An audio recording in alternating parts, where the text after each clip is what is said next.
is amazing. It was clash heads again. This is like Chaz Mostert and Cam Waters. It's motorsport, but not as you know it. Test yourself and your everyday road car.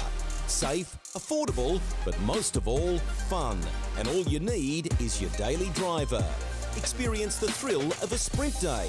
Race against the clock at a hill climb. Or test your reflexes with an auto test. It takes just 3 simple steps to get started. Get on the start line. Search Motorsport Australia Daily Driver today. Fishies in a row. They're here to make a point and to do Eddie proud. They fan out in the background as they come down to turn 1 for the first time. It all looks pretty good, 2 by 2. We'll stop the camera here. Oh, Eddie would be proud, mate. That was awesome run around turn 1. But, oi! Contact with the fishies! He's made it through. It doesn't look like Angus has made it, but Thomas Freeman's made it through, and Angus is going to suffer the crowd coming through there to be able to turn his car around. Woo. I love riding. It's a real social thing. There's a great bond between riders. Every weekend I look forward to getting out there. It's a freedom like no other. Riding to work is a great way to start the day. Shannon's insure all types of road bikes, not just classics. They offer features riders really want. It's why they're one of Australia's leading motorcycle insurance providers. Whatever you ride, Whatever you ride, Whatever you ride, ride with Shannon's. Call 134646 for a quote. And they are off. It was a good start from Dylan De Bono. I think Phil Vella got a great start there in the background as well. You can see already cars going 5, 6 wide as they're trying to find any semblance of space. They come into T1. So far we've got 2, 3 wide as they snake down. There's Michael Culture that's got around Dylan De Bono. A couple of cars going wide there. Was that a bit of contact in the back? Scott Pocock caught up in that, I think, there, buddy. But it's Michael Cullajar's got past, so Dylan...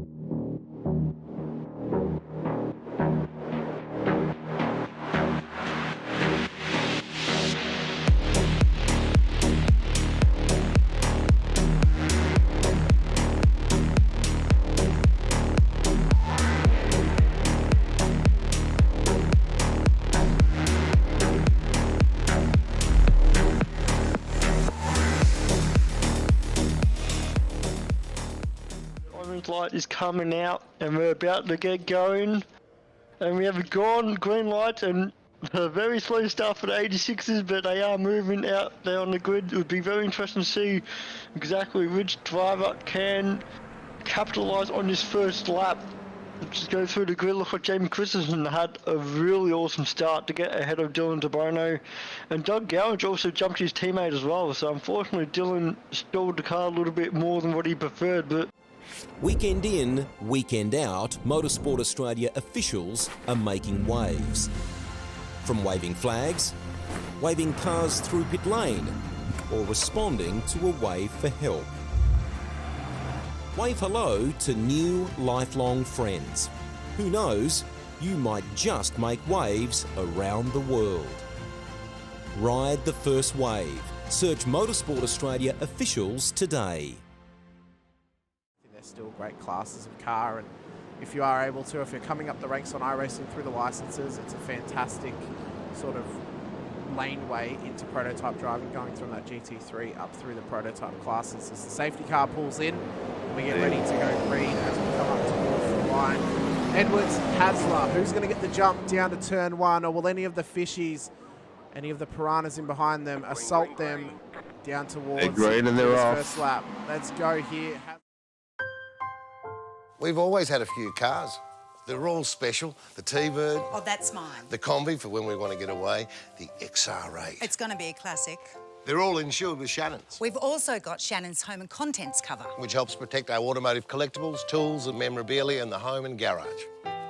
If you're motoring enthusiasts like us, it's got to be Shannon's.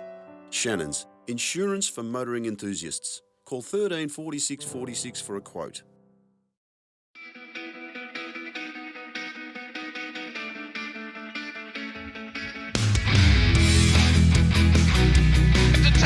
This is amazing. It was clash heads again. This is like Chaz Mostert and Cam Waters. Almost the same situation. Better contact going down the hill. Sam Noble wants to sniff on Dave Coleman now. Sam Noble bottle right now because, tell you what, Bruce Tanak and Jamie Dyson just absolutely drove away from us. Hayden trying to go around the outside. This is where he could have just sent it up the inside, but he hasn't committed, which is fair enough.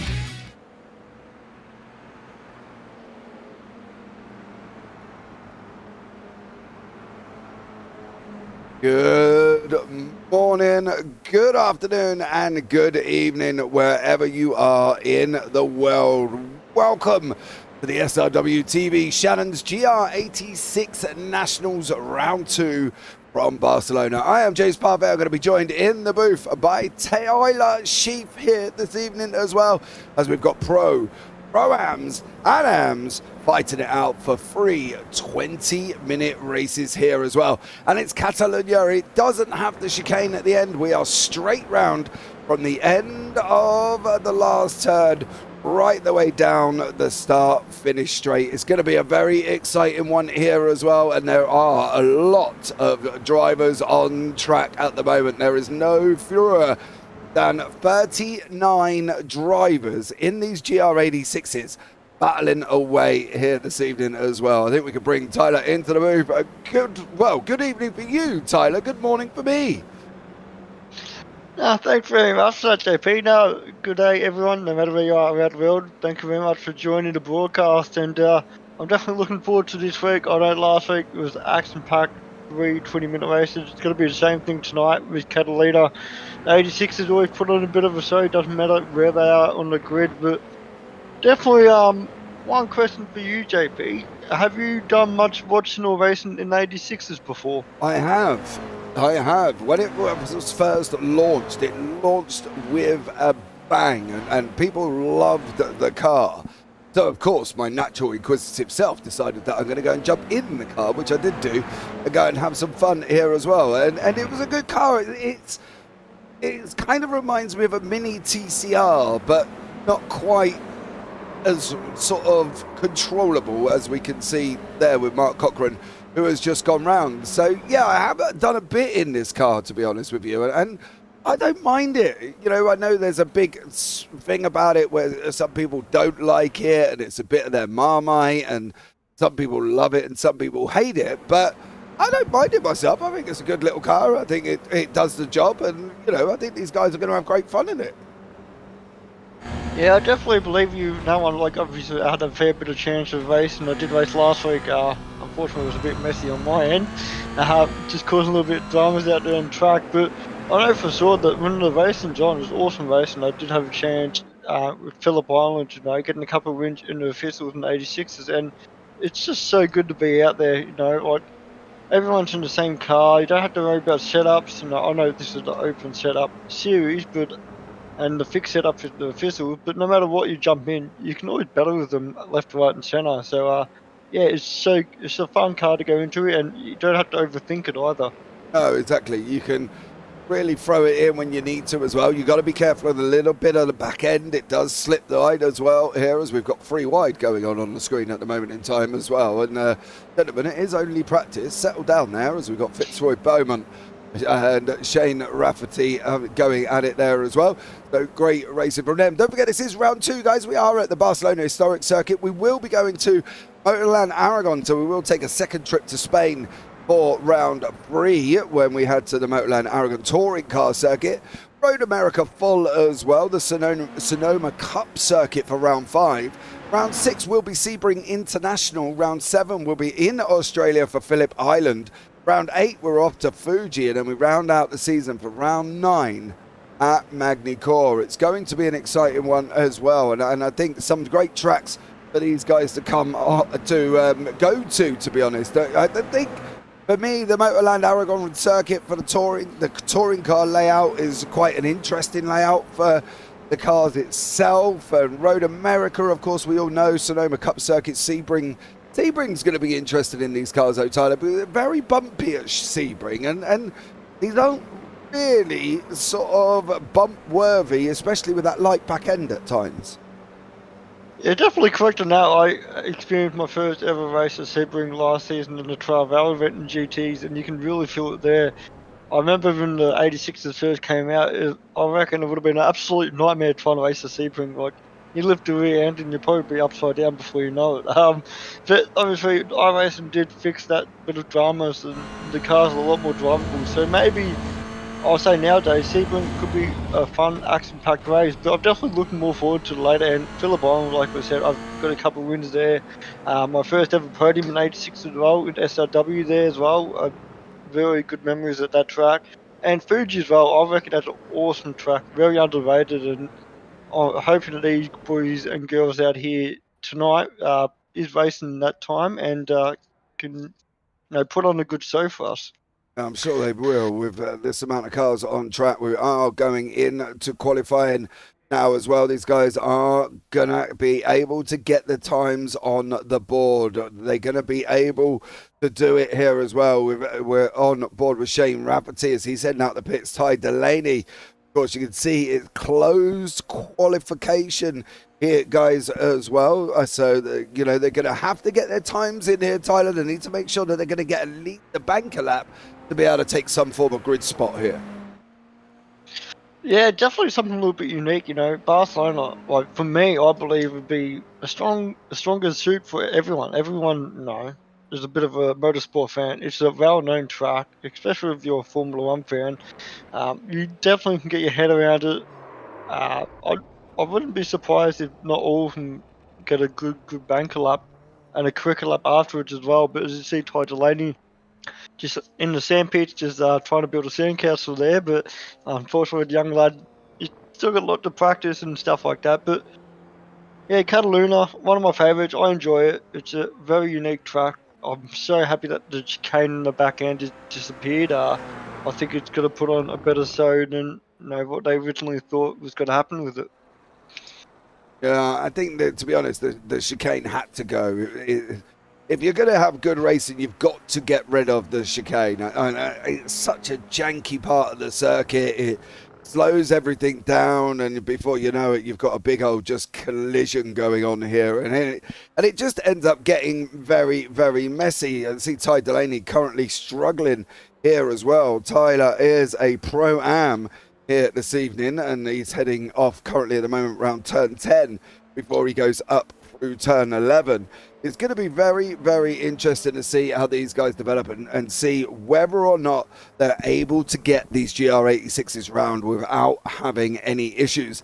Don't forget, we do have a safety car. If the safety car will come out if need be, and at the end of the day, we will be able to do that if there is a mass kind of incident at the moment. So Kurt Chapman is going to be on his run ready to go as well.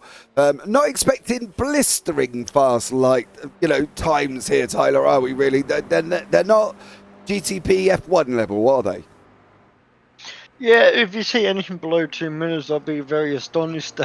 These cars don't have massive horsepower compared to all your GT3s, Formula 1, just anything in general, but I'm saying as well, I'm more intrigued to see what last season champion Jamie Christensen going to do. I know for sure that last week he didn't make qualifying and had to work his way from the back to go up to the front, and hoping he does show up for qualifying, but if not, he's got a massive effort ahead of him. It's a big crowd of 35 plus cars out there, and it's not easy because if you get caught in a bit of an accident from the first lap, you've got to play catch up from the get-go, and it can make your night a lot more tougher along the way, because Heat 2, normally, that's where the chaos really happens. You got your inverted top 10s, and everyone that didn't make the position or lost position in the first race, they want to make it ASAP, and that's where all the chaos happens. Yeah, it definitely does, and reverse grids generally bring that in anyway to a format, to be fair. And I think with it as well, it kind of brings a different mindset with reverse grids, that they seem to be able to think and go into the race with the fact that they've got to get to the front as soon as possible. It's a reverse grid. They need to start moving through all the drivers. They need to start getting up to the front, and they need to be able to, get to the front as soon as possible, which leads to rash decisions, which leads to silly driving. So hopefully we won't see any of that here this evening, but let's see what happens. The times are going to start coming in on the board here as well very, very shortly. They are on their second lap. As you see, Dan Bartosz is got some times on the board. He's currently got on to 2 minutes 8 866 here with Ryan Price on 201.287. Beaumont there as well, Fitzroy Beaumont on a 2-minute 9.1. As you say, not below the 2 minutes there, Tyler, but we're very, very close to it. Yeah, they're definitely pushing the car pretty much to the limit. I know for sure that these are very flexible cars. 2 minutes out there on the track, you'll be able to put your tyre temperature maybe to the optimum time. And as you see, Shane Ratcliffe had 2 purple sectors there. It should put him to P1, or maybe have an off-track there, unfortunately. But yeah, it just proves that these cars are so good for qualifying. You don't need to wait for the 3rd or 4th lap. And especially when it's only 10 minutes, you know. Yeah, around Catalunya, you're going to get 5 laps tops, and that's including the warm-up. So only 4 chances to get your quickest lap out there. Yeah, exactly. And some of them might not even make the 5 minutes, 5 laps, to be fair. Some may only make 3 laps with the out lap and the 3 fast laps because of the time itself. And obviously, as we've seen with Shane Ratcliffe here, who did get an off-track last time out as well. So unfortunately, he's not able to get a time on the board either. So they're going to have to be a little bit more mindful of what they're going to be able to do. Welcome out there, Doug Gowans as well. Come on, Velocity boys, take it to them tonight. Well, let's see how they all get on here and whether or not the Velocity boys do the job here and be able to get that victory. It's only time will tell. We've got Sam at the top of the timing tower for Velocity SimLab at the moment as well. He's sitting on pole position. He's on round turn 10 here. I think overall, I'm just trying to figure out what turn 1 is going to bring us, right? And that's partly because of the numbers of the cars. They're going down into turn 1. It's a high chance that something might happen in turn 1, Tyler, I think. Yeah, definitely correct on that. I mean, the bad thing about the standing start is drivers got to rely on their launching. So hopefully maybe a few drivers can spread their rings, you know, just before turn 1, just because they had a little bit of a poor start. Others had better starts and just spread the field out a bit. But in saying that, if everyone has a perfect start, well, who knows what turn 1's going to happen. It could be absolutely catastrophic out there, and you see all 35 cars twisted, turned, everything like that. But I'm pretty sure the drivers here will understand what it's like. Turn 1, you're not going to win the race. You rather keep it safe, and after that is all pedal to the metal. Yeah, it should be as well, but let's hope it's not pedal to the metal in turn 1. And we end up with a big old collision. We don't want a safety car straight away, of course, here either. So let's see how these all get on. Time's coming on the bottom of your screen. You've got Brendan Soper, who is on a green as well. Brandon Griffiths has got a green in his sector times. So Brandon there trying to go a little bit quicker than he had done previously and try and get a lap on the board. Here, it doesn't look like he registered his first lap. It also does register that he's got quite a lot of off-tracks for Brandon Griffiths. So hopefully this one will be a little bit cleaner and he'll be able to get some time on the board here. You want to get a banker lap. That's the situation that they've all got to work on at the moment as we're coming into the last 3 minutes. And there's still the half of the bottom end of the field, at least 13 drivers, 12 to 13 drivers with no time on the board at the moment. So they're going to have to make sure they can get something if they don't want to be at the back of the grid. And that is one of the important things that they've got to make sure they can get done. Stephanie Piccolo here as well. No time on the board the first time. Does get a banker lap in as well. Only a 2:04.37 and puts herself in 27th place with Wayne Edwards, John McKerney, David Byrne, all setting times, as you can see at the bottom of your screen at the moment as David goes over the line. Is it going to be an improvement for David Byrne? Let's see, as he puts himself up into 3rd place there as well. Shane Ratcliffe has gone on to pole with a 2 minutes 56. Just as we catch him, he goes and does a wonderful slide round on the final corner there as well. David Gallo from Carlin's Motorsport here, and he's got some times on the board as well. He puts himself up into pole position. Great job from David there as well. Excellent driving to go and put on a 2 minute .37. Close to the one below 1 minute. Is it going to happen? Do we think we're going to get a below 2 minute lap? Yeah, that's just for line. I believe there's a few teams out there that got a lot of teammates. You know, if they're racing together, I can definitely say a bit of drafting can help them getting below the 2-minute mark. But yeah, it just depends on where they are on the track, really. I see Gallo and Byrne, you know, they've worked as a team before and they know exactly how they drive. You know, they're both quick enough to be able to push through it. Same thing with Ratcliffe and Catacazines, they're both teammates as well. So you look at that, they should be pushing, you know, each other to get faster and faster and faster, just to put the pace, you know, the pack further behind them. But a few drivers out there that's probably a bit slower than I thought would be out there.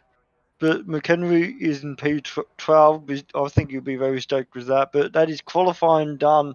And David Gallo with pole position for round number 2, which is a stellar lap, to be honest, with the 2-minute .365. Yeah, great lap there as well. Here is the grid. David Gallo is in first place. Shane Ratcliffe in second. Then we've got Sam in third with David Byrne in fourth. Mark Cochran fifth. Dan Bartosh in sixth. Fitzroy Beaumont in seventh with Ryan Price in eighth. Callan in ninth there with Dylan De Bono in 10th. Kurt Chapman in 11th. And John McHenry in 12th. On from that is Dean Singovich in row 13 with Matt Feely there in 14th. Then you've got Dylan Budzeni in 15th, Ty Delaney in 16th, Daniel Fritz in 17th, and then Callum Heinrich in 18th place. 19th is Marty Walker. In 20th, we've got Peter Wilkinson, then Wayne Edwards in 21st, Noble in 22nd place there, of course. That's Mitchell Noble. Then Kevin Wakefield in 23rd and Cam Hardwick in 24th. On from that, Shane Nowens in 25th with Brandon Griffiths in 26th. Jake Edwards in 27th with Phil Buckland in 28th. David Simmons 29th. Stephanie Piccolo in 30th. Miles Burgess 31st. And then in 32nd is Jamie Christensen in there as well. 33rd is Joshua Houghton. And then Mark Turner and Greg Johnson bring up the rear with Greg Leake here as well. And then Stephen Singovich and Brendan Soper. So a lot of drivers on this grid battling it out for the win. Who's going to be able to take it here as well? Well, we're going to find out very, very shortly. So thanks so much for joining us. If you are here, don't forget like, subscribe, turn on the bells and do all the other fancy free jazz that you can do here on the YouTube channel as well. That would be absolutely amazing. Right. How's it going to go, Tyler? Is it going to be clean? Is it not going to be clean? Oh, I reckon it's going to be pretty clean for the front for us all. There's, you know, two teams out there that they're going to work as a team to try and get away from the boys behind. I know for sure two drivers that run last week. Heat number 1 with Josh Horton and heat 2 and 3 with Jamie Curtis, and they didn't set a qualifying lap at all. So maybe they believe that they're quick enough and clean enough to be able to go up the field, but they're going to be very wary though, because there's these guys up the front here, they're just as quick as these boys, and if they get away with the gap, it's going to be very hard to catch up. It is in general when people try and escape at the front. I think that's the thing they've got to be careful of, is allowing the front guys to get away, because as I've seen many, many times, if the front escape, you're never, ever going to get them back. But we're going to have the lights on now as well. 1, 2, 3, 4, 5. And we are green for round 2 at Catalunya here as well for the Shannon's Toyota GR86 Pro-Am and Am Motorsport Australian Official Series as we head down into turn 1 now as well. Gallo out in front with Ratcliffe in second, Byrne in third, Cochran there coming along as well. You can see on your screen we are with the leader. Gallo at the moment is out in front. Byrne, Ratcliffe, and Mark Cochran sitting there as well as they're all scrapping away once more. People seem to have got away cleanly here at the moment, Tyler. Great job from everyone. Very good to see the standard very high on the first lap and first corner of Barcelona, considering we haven't seen a lot of chaos here before. But coming into this corner here, we remember the famous Mercedes making a mistake and taking each other out for the race, and thankfully all these drivers out here don't do it to their own teammates or to their opponents. So very, very clean start from the G86s. They know they've got 3 races to just to make the positions up, and you cannot win it from the first lap. But yeah, a lot of drivers at the back trying to make their way through. I just see Joshua Horton already up 13 positions from the get-go, so he looks like he's having a lot of fun out there in the field.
Yeah, definitely awesome battling here for the top 4. Ratcliffe just unfortunately didn't capitalise it. Now he's got to rely on his teammate Sam to try and split the needle here. Just try and get them separated so they can just chip at each other here. But got to be real careful though, because Dylan DeBono now is all 3 up in P5, and that's another velocity driver. So these Carlin boys here got to work as quick as possible to try and create a gap, because once DeBono catches up to them, that's a 3-on-2 battle for the top 5 position.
Oh, definitely the best thing about it, lead boys here, they're used to open wheel racing, so they know what the car's going to be. You know, they can rely on a little bit of bump and rub and not take each other out, as long as you don't hit a certain hit point on the on the car. If you hit them at a certain way, the car will get very, very upset, and unfortunately the driver that cops the short end of the stick will end up losing control. So they're doing an awesome thing, keeping each other nice and clean in the battles. Unfortunately, that did allow Dylan DeBono now to catch up massively to the front runners of the 4, and I believe Kurt Chapman now trying to close the gap as well. So it's going to be intriguing to see how much time they're going to lose from battling out for the top 3 position. But I see Kurt Chapman here he's doing the right thing, just shutting the door down for DeBono, but also creating a gap behind him for Dan Battus. Yeah, he definitely is there, and he's opening up. Dan, unfortunately, with John McKerney, Joshua out, and Miles Burgess tucked up right behind him, coming into turn 10. once again. So these guys are trying to fight out in that mid-pack to try and open up. Gaps developing, mind you. Further down, Greg Johnson is having a battle with Brandon Griffiths. He's fighting it out as well. Gallo's still up front with his teammate right behind him. They've opened up nearly a 3-second gap here to Sam, who has gone into the pits. Ratcliffe here fighting out with DeBono, Chapman and Dan Batouche as well. And I think that is actually a safety car. I think the safety car is out here. And that's why we're all toodling around very, very slowly. And the safety car has come out. That could be what has gone on with Greg Leake. To see what happens with him. Nothing distinctive with Greg on that one. So, yeah, not entirely sure what is happening on the safety car. We'll try and have a look back here. Could it be the Ty Delaney incident? As well, there is Ty Delaney, of course, in that Lightning McQueen liveried machine as he has gone round. He did manage to keep it outside of the circuit, though, so I'll be very surprised if it is that one that's caused the problem. But yeah, we're looking like we are under safety car here as well. So yeah, this is going to really spice it up going into the early beginnings of this race. Yeah, I think the two drivers are currently in the pitch and been stuck in there for a while, Callum Hodgkinson and Matt Taylor. So I believe there probably was a bit of contact between the two of them, because they are down 25 and 21 spots respectively. And yeah, their pit time is just going up and up and up for a minute and a half now. So I believe it could be a bit of contact between the two of those boys. Yeah, well, we'll see if we can have a look and see where that one went on. Callum Hodgkinson and Matt Feely. We'll see there as well. There they went off.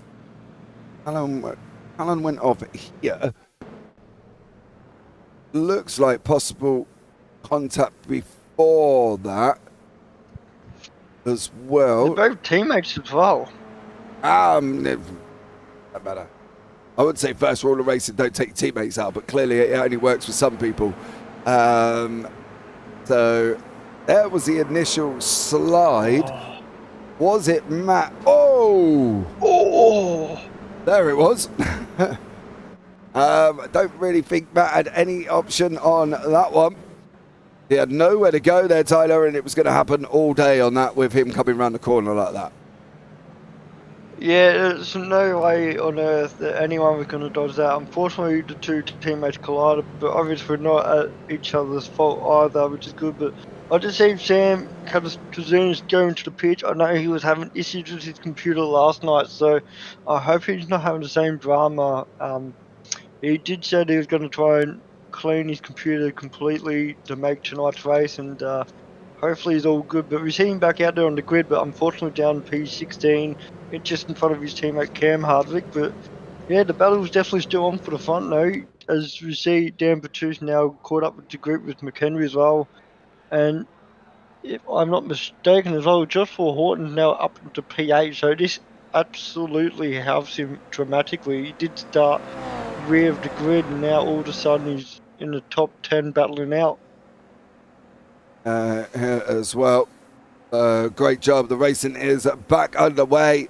It looks like Gallo's making a move with Byrne and Ratcliffe and DeBono. He's trying to open up the gap he had at the beginning, of course. Oh, just as we pick it up there as well. Contact going down into turn one. Both cars hopefully will be able to get back up and running as the side by side round turn 2 and 3 before Kurt Chapman there as well got caught up in that incident again. Just squeezing going into turn 1, I think, for that one, Tyler. Maybe need to leave a little bit more room. Yeah, just a little bit tight there. I mean, I understand we're halfway through the second race now. They're just probably trying to push for a good position in the top 10 to make sure they make that invert to optimise race number 2, but unfortunately that didn't work out for the both of them. They did go further back down the grid, but Kurt Chapman here just battling out side by side for P8 and 9, and it looks like he's done the correct thing, just maintain in front of the cars behind. Oh, a little bit of contact there, off track now. That might cause a little bit of havoc behind with the train, but everyone's doing a good job to make sure they keep it nice and clean, and yeah, Kurt Chapman now down to P10 and just hoping that he doesn't lose any more position because that is the last spot in the top 10 invert. It is, but the guys up the front, we've got Gallo, Byrne, Ratcliffe and De Bono with 9 minutes to go of race 1 as they're fighting it out and on their way round turn 11 before they go down into the right-hander of 12, then drop down into turn 13, the final corner on this circuit. Who is going to be able to do this? Are the Carlin Motorsport boys going to open up the time that they had previously here? And, well, they haven't got a lot of time to try and open it up because they're not going to get many laps in, but they should be able to get at least some gap working once more. Jake Edwards is here in the mix as well. He's in 11th place with Cam Hardovic and Sam there, Ty Delaney and Dylan Buzeni having a scrap as well as they're almost 2 wide. Are they going to be taking it 3 wide? They are here as well. It looks like it's going to be 3 wide going into turn 1. And they all managed to survive there as well. Oh, he didn't survive. Oh, he didn't survive. Cam Hardwick. Oh. Well, there we go. That was chaotic. I wouldn't be surprised if the safety car's out on that one. Yeah, that is very, very chaotic. There's only 8 minutes left, so hopefully the driver can just hop off the track and just go to the sidewalls to hop clear away from everyone else. But yeah, massive contact there. So just look at the replay, you see exactly what happened that we're on board with Cam Harvick. This has the middle lane, so he got just ahead. Oh, that rejoin. And, man. Yeah, unfortunately, I believe that he completely lost control of where he was on the track and just wasn't willing to give up those positions, unfortunately, and just caused a lot of damage on poor Cam Hardwick and a couple other drivers as well in that collateral damage. But the battle's still on. David Gallo is still up the front with Daniel Byrne and Sam Kazunas as well, back in 14. But yeah, was that a car on the grass of Shane That was a Rafferty. That was Ratcliffe. I wonder what happened there. If there any rear-end contact that just upset the car and just drove him straight into the sand. That's very unusual for him to go straight into the wall in an awkward corner too. Watch the replay here. Oh no. Man. That was just squeezed in there as well, unfortunately. The problem is, should he have given him more room? That's going to be the issue, isn't it? Should he have given him more room there to be able to take that outside line, or should he have just not stuck his nose up in the first place? Yeah, it depends on the overlap there. I think he wanted to make the move done and dusted into that corner, but unfortunately just a little bit too much there. To just see a couple of boys up ahead. De Bono now promoted into P3. He did start in 10th, so he's very, very happy with that, but unfortunately for them, they got Josh Horton behind as well in P4 in a familiar motorsport car. He did win heat number 1 last week, and already up 29 spots. I definitely reckon he will try and close the gap in the last 5 minutes and maybe make an upset in heat number 1. Well, let's see how they all get on with Gallo still out in front, Byrne in second, De Bono in third. He's going to try and put his nose up the inside as they're coming into turn 7. He did make it through, did De Bono. He's separated the Carlin boys. Now what about Houghton? What about Burgess? What about McKerney there as well? Are they all going to be able to start breaking into this front 2 battle? 5 minutes remaining here, Tyler. They haven't got long to get the job done. Can Gallo hang on to it? Because De Bono's looking quick at the moment. Yeah, unfortunately his teammate as well just dropped down another position as well, which means that he will not be able to have his teammate to back him up, unfortunately. It's going to make it very, very difficult. De Bono, we know he's a quick driver. He's currently leading the championship ahead of Jamie Christensen. So even though he didn't win a race last week, he was up there on the podium, just driving nice and neat. And yeah, once again, he's battling for 3rd position, but this time he doesn't have to worry about trying to overtake Jamie Christensen instead of Gallo. As you see, he's just hit the sand out. Ooh. That was very close there. He kept good control. It could have been very easy to drive straight into De Bono there and cause havoc out the last corner, but that means that he lost 1 position there and the 2nd position as well. Horton here got the inside line and ahead of him as well. So unfortunately lost double position from that driver error there. That allows De Bono now just to battle out for the lead with Horton. Yeah, Houghton's gone through as well. He's in second place with Gallo and Byrne. The Carlin boys have gone from first. They're now down in third and fourth. Miles Burgess in the mix. Jake Edwards here in the 01 car, battling in the car in the 01 car, I should say, battling away down here as well. So some great action going on with these guys. Some great fights happening at the moment here, and it's a stellar job from all of them. They're all managing to survive here as well. Dean Sinkovic is fighting out currently at the moment here in P24. He's scrapping away as well nicely, currently going on at the moment. So some great action taking place, some great fighting as well, and the front boys with Dylan De Bono at the back, Byrne, Gallo and Houghton not stopped just yet. They're on their way now round turn 9, down into 10 they're going to go. Who's going to make it through? They are going to swap positions on the way down here, and you can see as they're coming in now right into that turn 10 who's going to go wide. A big old send from the 93 there of Burgess does make it through past Houghton, and both Carley boys are back out in front once more, as they haven't got probably this and one more to go.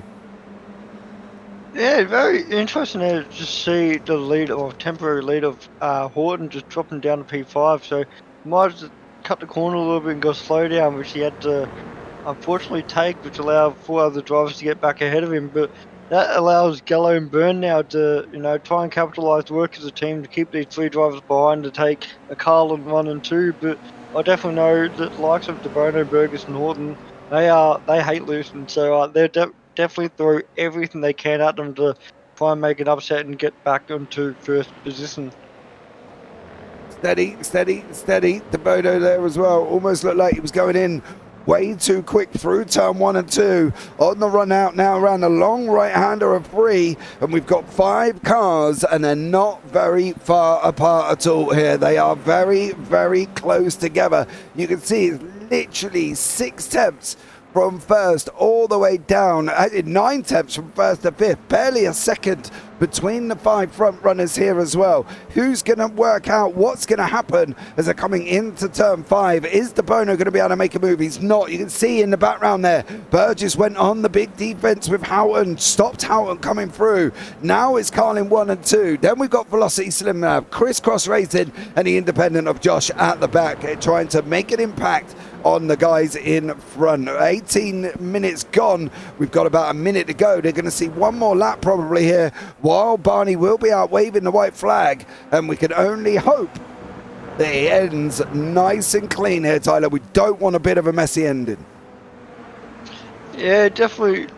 The worst thing to do is have a chaotic finish at the finish line, but see the 2 boys of Gallo and Byrne right now just decide to stick their nose out. I know Byrne is in a different class to his teammate as well, which obviously can cause a little bit of havoc. As you see De Bono just make an inside move here, trying to push him out and try and make a move and get into the back with Gallo, and I believe he definitely made it work. And it looks like as well Miles Berg is trying to follow him, and he had done that as well. Now side by side, got inside line, coming to the last corner now. Ooh, keeping it nice and close, keep it off the track. And unfortunately lost another position to Horton, but Horton had a brilliant exit on the last corner now. He's going to get in front of both Byrne and Burgess by the looks, and that allows De Bono and Gallo to have a little bit of a breather coming into the first corner. Houghton gets past Burgess as well. The great job from him. David Byrne at the back now, unfortunately, of this group. He's off the pace a little bit here as well. Gallo out in front with De Bono in second, Houghton in third with Burgess in fourth. So some great action between the front runners as they're scrapping it out here as well. Jake Edwards from Crisscross Racing here. He's having a battle at the moment with Sam in front of him currently as well. So some great action taking place further down throughout the field. They've got Mitchell Noble closing on the back end of them at the moment. So Mitchell trying to make an impression here as well on the final lap now, and we're off around turn 5, coming down into turn 6. The front 4 still close together. Burns dropped off about a second at the moment. De Bono's looking up, try to jinx to the other side to try and open up the corner through turn 7 and 8. Now De Bono's going to push. He's got to try and make it round 9. Houghton's also going to stick his nose up the inside. They make contact. Little bit of rubbing from them as well. Houghton's gone. Houghton has gone. Oh, there was contact with De Bono there as well. And poor old Houghton in the gravel trap on the final lap of the race. And unfortunately for him, he is out of the contention now as well. He drops down the order, does De Bono. And not overly going to be impressed with that one, I can tell you that much. But it is Gallo and Burgess still scrapping it out as they come around the second to last corner. Around turn 12 they go. And it looks like Gallo's going to get it, unless Burgess has got a master stroke coming into the final corner here. He straddles the sausage curbs, does Burgess. He's going to get the run. Don't forget the line is very, very close to the end here as well, so he's not going to be able to make it. He doesn't make it there. Gallo takes the victory in the first race of the evening. So well done to David Gallo with Burgess, De Bono and Byrne there. We asked for not a scrappy ending, and we got it a little bit with Houghton here as well. Yeah, it's just a little bit of contact there. I definitely know both drivers didn't want to give away that spot, and I think when you're making a move, you got to remember that when the car's on the outside, they're not just gonna slow down for you, especially if they got a bit of overlap. So. That's up for race control to, chat about to see who's exactly in the wrong there. But unfortunately, it did ruin his good race. He did go from all the way to the back, get up there. He still finished in P7, but yeah, unfortunately that could have been, a podium position for him. Exactly. Poor Houghton there as well. We're just going to wait for the results of race 1. And we will bring the results up for you as we're waiting for the last of the cars to come over the line as they're heading down now as well. So we'll get them results up for you very, very shortly. Well, I think if Heat 1 is anything to go by, I think Heat 2 or Heat 3 is going to be very, very interesting as well. So stay tuned for that one. Don't forget, get your drinks, get your popcorn, sit back, relax, and enjoy some great racing here on SRWtv with myself, James Parfett and Tyler Sheaf, here bringing you all the commentary throughout this round 2 here at Catalunya. Don't forget, though, Motorland Aragon Touring Car Circuit for round 3. That is going to be one that I am going to be looking forward to. Right, so we are going to bring up the results here as well as in the overall. Hold on 2 seconds. What is happening here? Can I have the overall? There we go. David Gallo is your winner with Miles Burgess in second, Dylan De Bono in third, Daniel Byrne in fourth, with John McHenry in fifth, Kurt Chapman sixth, Joshua Houghton in seventh. Then we got Sam in eighth there, Jake Edwards in ninth, Noble in 10th, Mark Cochran 11th, Daniel Fritz 12th, Ryan Price in 13th, Dylan Brzezinski in 14th, Marty Walker in 15th, Ty Delaney 16th, and Greg Johnston in 17th, with Kevin Wakefield there as well.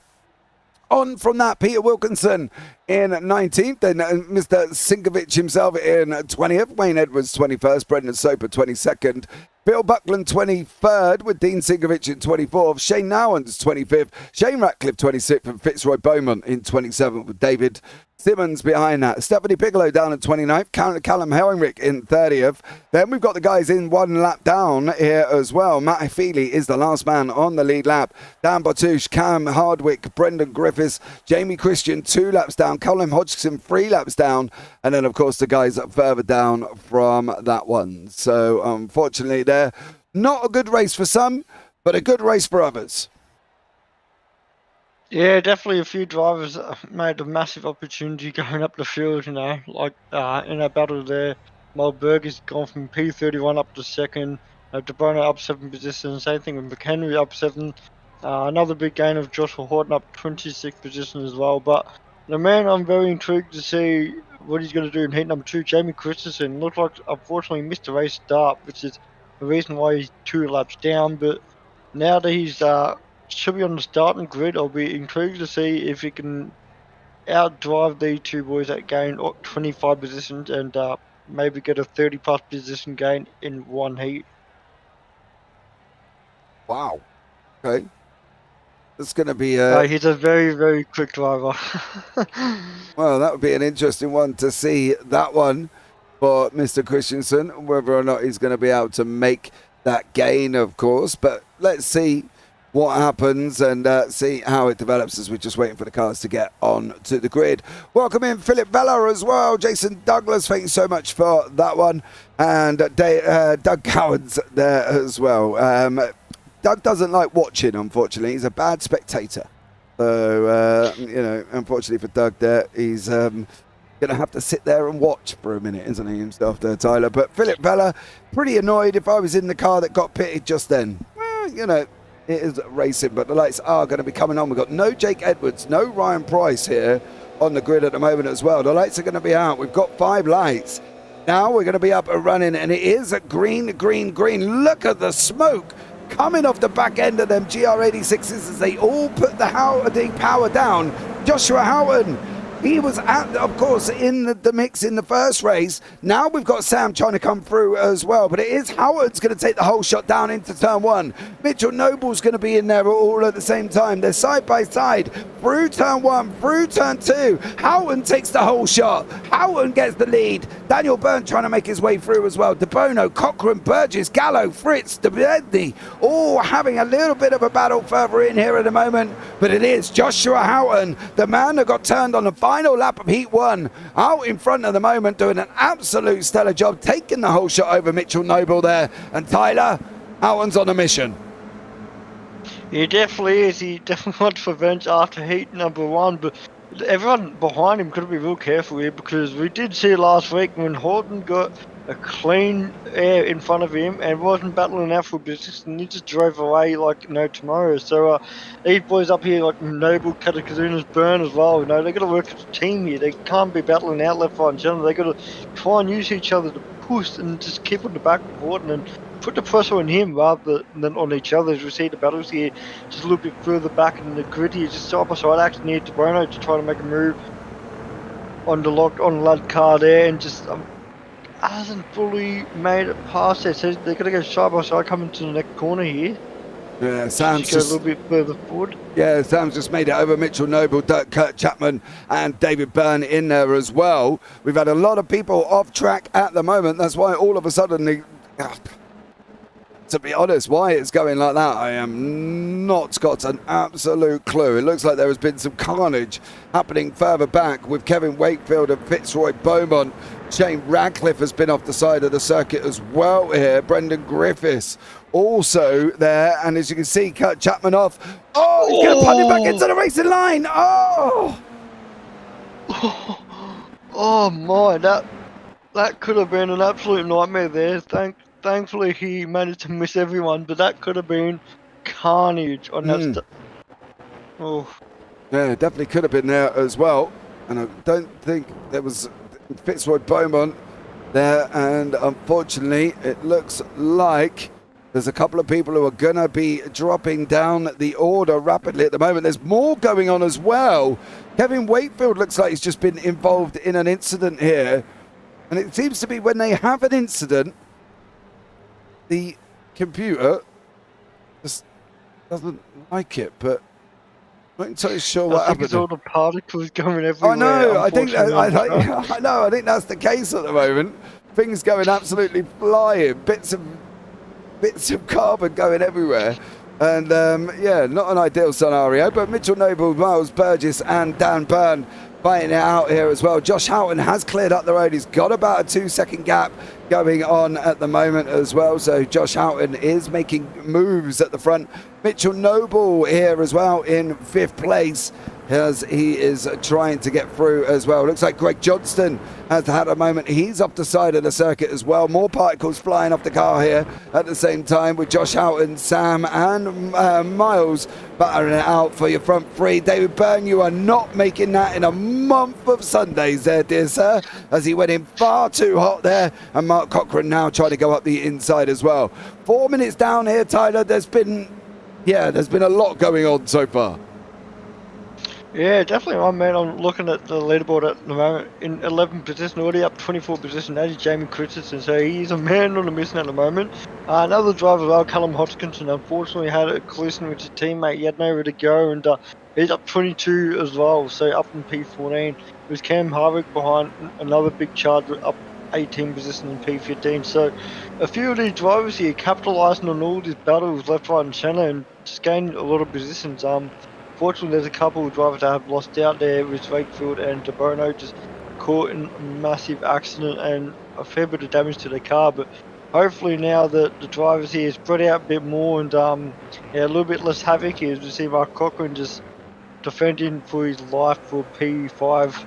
Here is the Dylan De Bono. Looks like that's already happened. I think it might have been Wakefield a little bit earlier on. Nope, that's still here as well. I think that was before then, wasn't it? Where he kind of ended up in the wars for Dylan De Bono. It looks like it's already half done, isn't it? I think it was just shot across the start line, and then unfortunately for him, it all went a little bit wrong. But Cochran now with Mitchell Noble, Daniel Byrne behind him. There's Byrne goes up the inside there as well.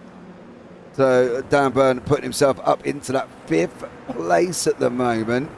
So great job from these guys as they continue to battle once more. Peter Wilkinson and Jamie Christensen, they're just about to run side by side down into turn 10 here. Wilkinson on the left, Christensen on the right. Christensen has gone through, and that's 27 places gained for Jamie Christensen here.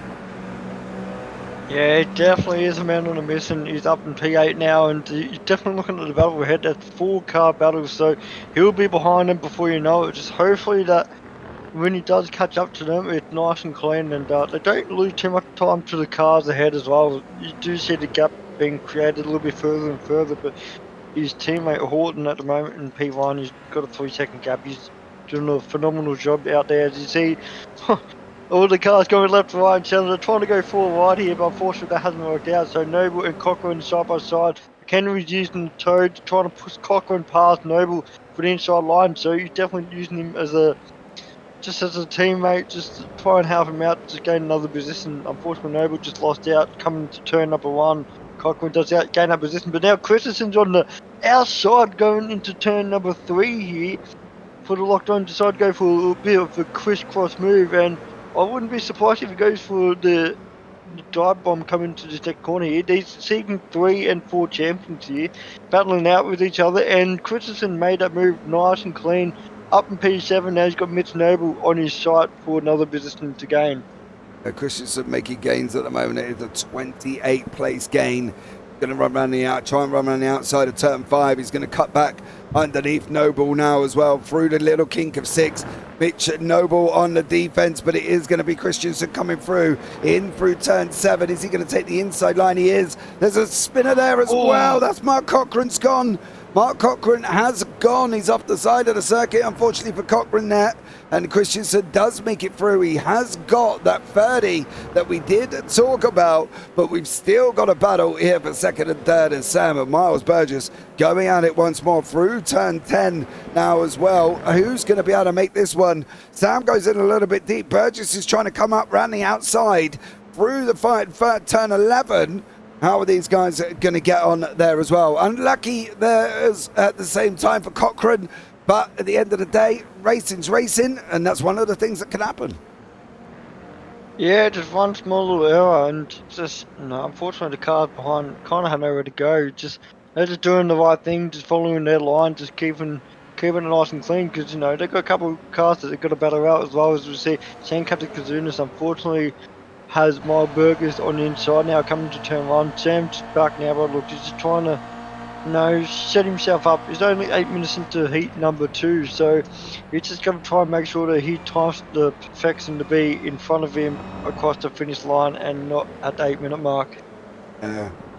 Got to just try and keep it on track for the next 12 minutes, really. We've got Jamie Christensen closing down Byrne now as well. Is he going to make short work of Byrne as he puts the power down? He looks like he's trying to get the run around the outside of turn 3 into the left-hander of 4. Is he going to be able to make it? He nearly tries to put it around the outside. Doesn't quite make it there as well. Peter Wilkinson and Buzegny at the back there. They're side by side at one point as well. And Byrne going on the defense round turn 5. He goes. Christensen's going to try that cutback. He's going to try and get the slingshot out of turn 5. Byrne gives him the outside and says, well, if you're going to do it, I'm going to make it hard for you. Now he comes over and blocks him. Turn 6 and 7. He's going to be able to make it through. Up through 7 and 8 they go now as well. Coming into turn 9, it's still Byrne on the defense. How much longer, Tyler, is he going to be able to hold on here? Yeah, it's going to be so tough to keep him, man. We have seen week in, week out to be so dominant in the GR86s. It's a massive task considering that as you see, just Christensen's putting a lot of pressure on, just cracking him under pressure here. Now he's gone for the outside move. Kept him nice and clean there, no love tap there, which is good to see from Christensen. He understands the car inside out. I wouldn't be surprised if he's actually a race car himself, not a human being. Just the way how he drives is so unique and just so quick and demanding. As you just see, Daniel Burns is doing an awesome job keeping him behind. Unfortunately now you're coming onto the main straight here. If Christensen gets a real good exit, that toe's got to help him into turn number 1 to try and get that lead. It's going to have to. I think Christensen's going to take the inside. Byrne's going to take the outside. Byrne can keep it side by side round turn 1. That will give him the inside for turn 2. However, Christensen does get the inside for 3, which is going to be a problem. Byrne's not even going to challenge it, I don't think, as well. Christensen gave him a little bit of a squeeze and said, well, sir, if you're going to, we're going to end up going side by side here. And he did make it through. Christensen now up 31 places. An incredible drive from this young man. Dylan down here as well. He's got Peter Wilkinson in front of him currently at the moment. Mark Cochran, of course, trying to come back through the field here. He's down in 15th after his earlier incident with Wayne Edwards in front, Cam Hardwick as well, and Dan Batouche sitting there once more. Cochran going up the side. Is he going to make it over Edwards? It looks like he has currently got the job done. So Mark Cochran, bit of a mission to get it back through the field, and he's trying his absolute hardest from 14th as we go into the last 8 minutes. How much further can Jamie Christensen get, do we think, here? Oh, he's got a 5-second gap between Kazakazidis and Burgess here, so unless these two boys up ahead do some real tough battling with each other and just lose a lot of time, I don't think he should be able to get past them both. They should be able to be quick enough to try and maintain a position in front, but you just never know. Christensen is a quick driver. Like, his personal best is 159.9, so he is, I think, the only driver so far to get below the 2-minute mark, and that's just incredible, to be honest. I do fully agree there as well. Looks like Brandon Griffiths has had a bit of an incident further back with Phil Buckland there. Unfortunately for them guys, it does look like it has come to what we would call a sudden stop almost. Yeah, and Brendan Griffiths there coming in that 236 machine. He's on the curb, around he goes, and unfortunately he's just doing pretty pirouettes there for Brandon Griffiths, so not an ideal scenario for him. Mark Burgess up front now, pressurising. He's got Sam behind him at the moment, I should say. Burgess in second, Sam in third. And Jamie Christensen still 4.9 seconds back at the moment. I'm not going to count it out past Christensen, to be honest with you. I wouldn't be very surprised if he did make it up. Sam also broke into the 159s last time. He's got a 159.94. So stellar job from him. 2 drivers in the 159s. Everybody else in that 2-minute mark. Still action on the track though. 7 minutes to go here, Tyler. You know, who's going to be making moves? Who's got to be thinking, right, okay, I need to start moving my way up here? Well, I believe they're both looking, not just at each other, but the car behind, which is Christensen.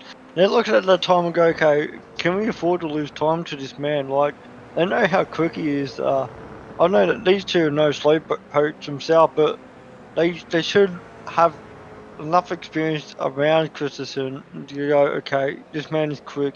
If we battle each other left, right, and centre every corner, we're going to drag him into this battle, and well, one of us is going to miss the podium if that's the case. Yeah, I think that would be more sensible for the guys there to start moving their way forward. Let's go and see how Mark Cochrane's recovery is going. Well, it's going that well. Unfortunately for Cochrane there, he was doing a stellar job trying to come back through the field, and unfortunately, just as we flicked on him, that was the end result for Mark Cochrane. Cam Hardwick here in that number 65 pink machine.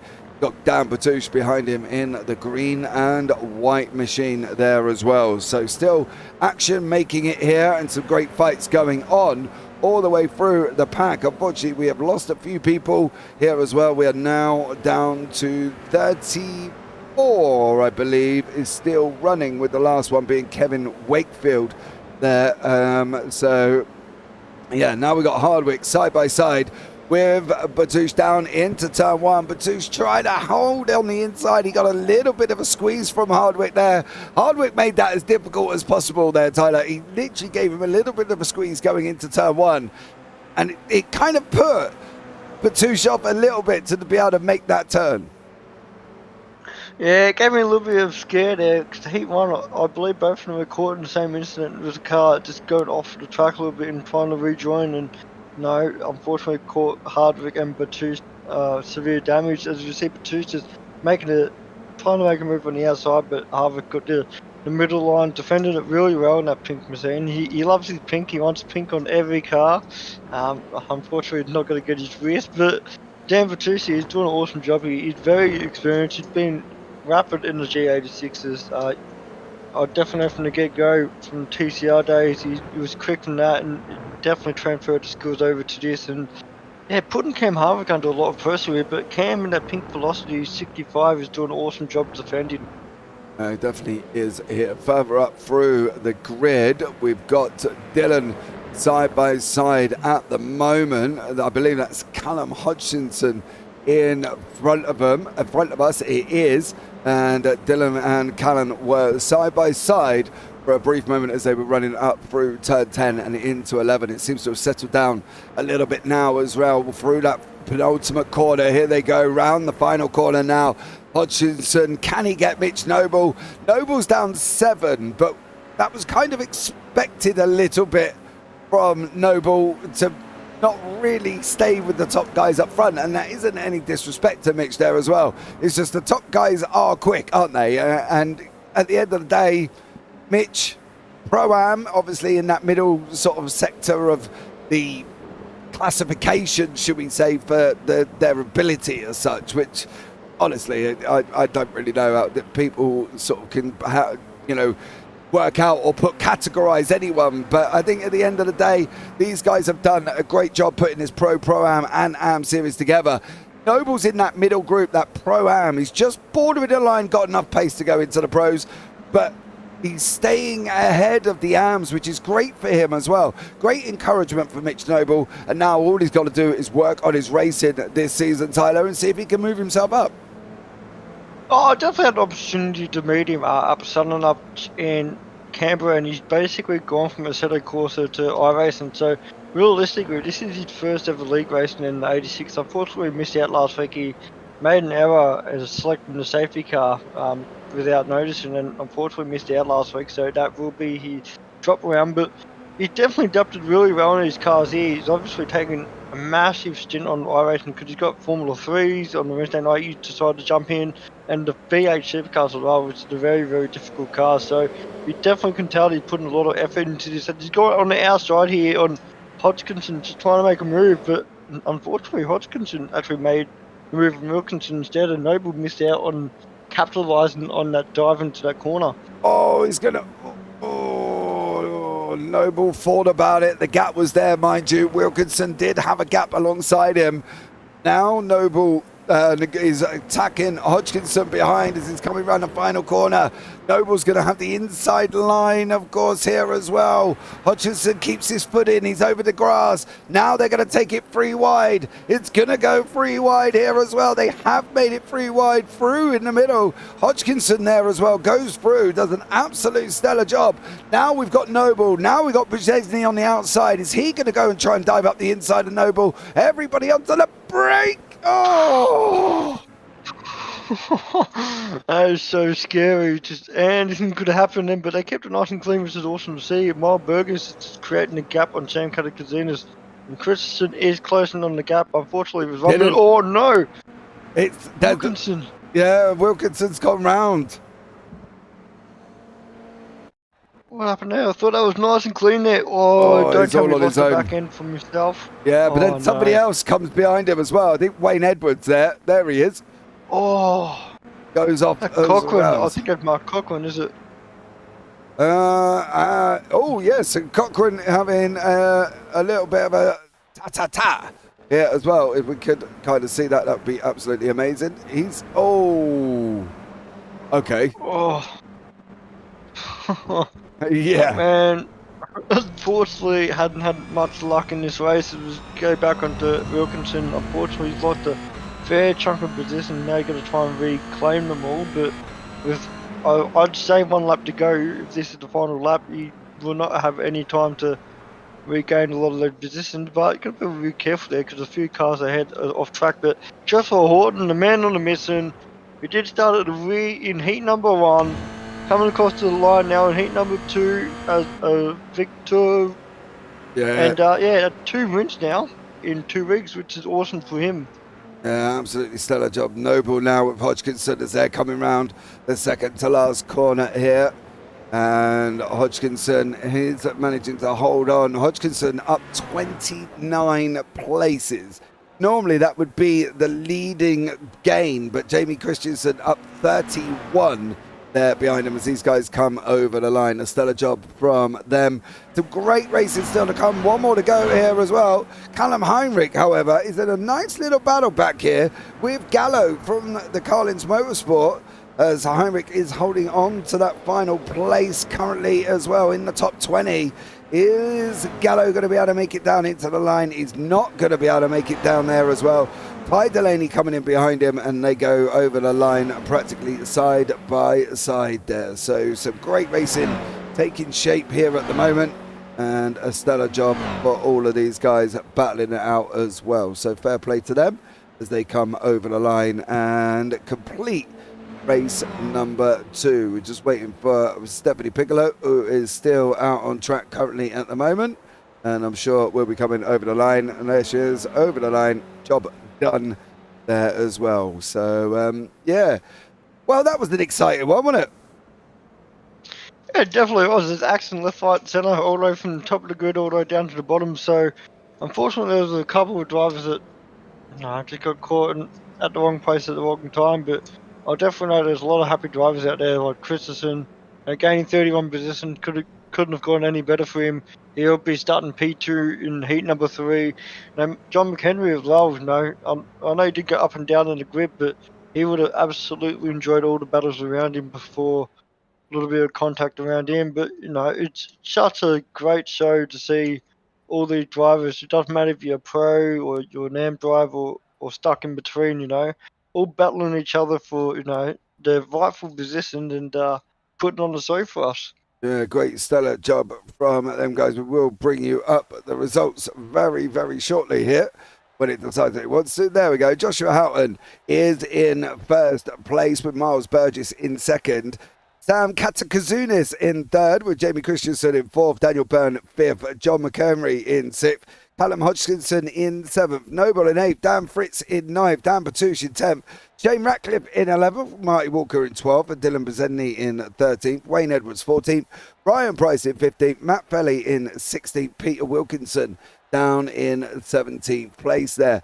Then on from that one, Greg Johnston in 18th, Cam Hardwick 19th, Callum Heinrich 20th, David Gallo 21st, Ty Delaney 22nd, Brendan Soper 23rd, Bill Buckland down in 24th with Brendan Griffiths down in 25th, Dean Sinkovich in 26th, Steve Sinkovich in 27th, David Simmons 28th, Stephanie Bigelow 29th, Fitzroy Beaumont in 30th, Shane Nowens in 31st, Mark Cochran all the way down in 32nd is not going to be a happy bunny, Kurt Chapman in 33rd, Kevin Wakefield in 34th, and then of course Dylan DeBono 8 laps down, and then unfortunately a few people behind that who were further down there as well.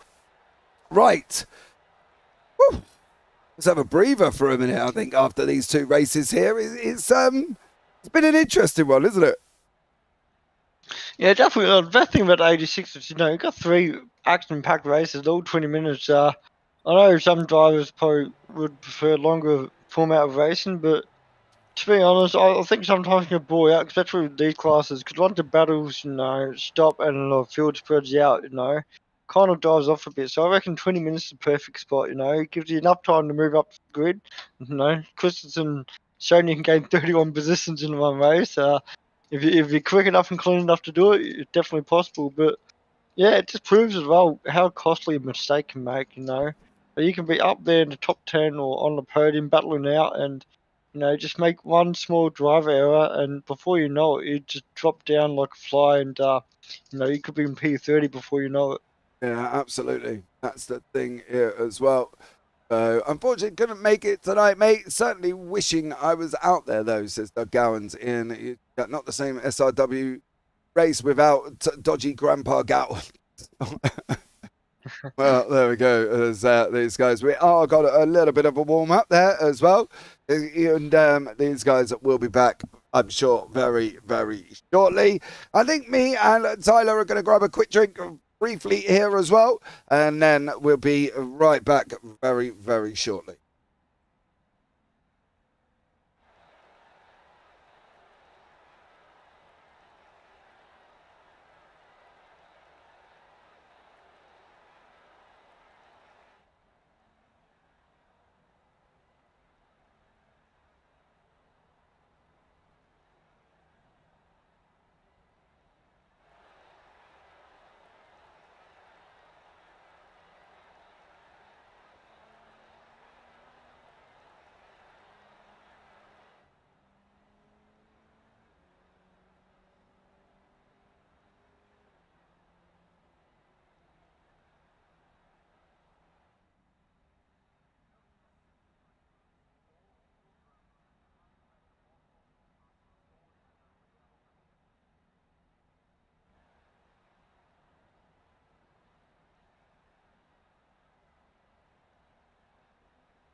Okay, guys, we've grabbed a quick drink here as well. Daniel Fritz fluking it is putting YouTube chat as we're still into a little bit of warm-up.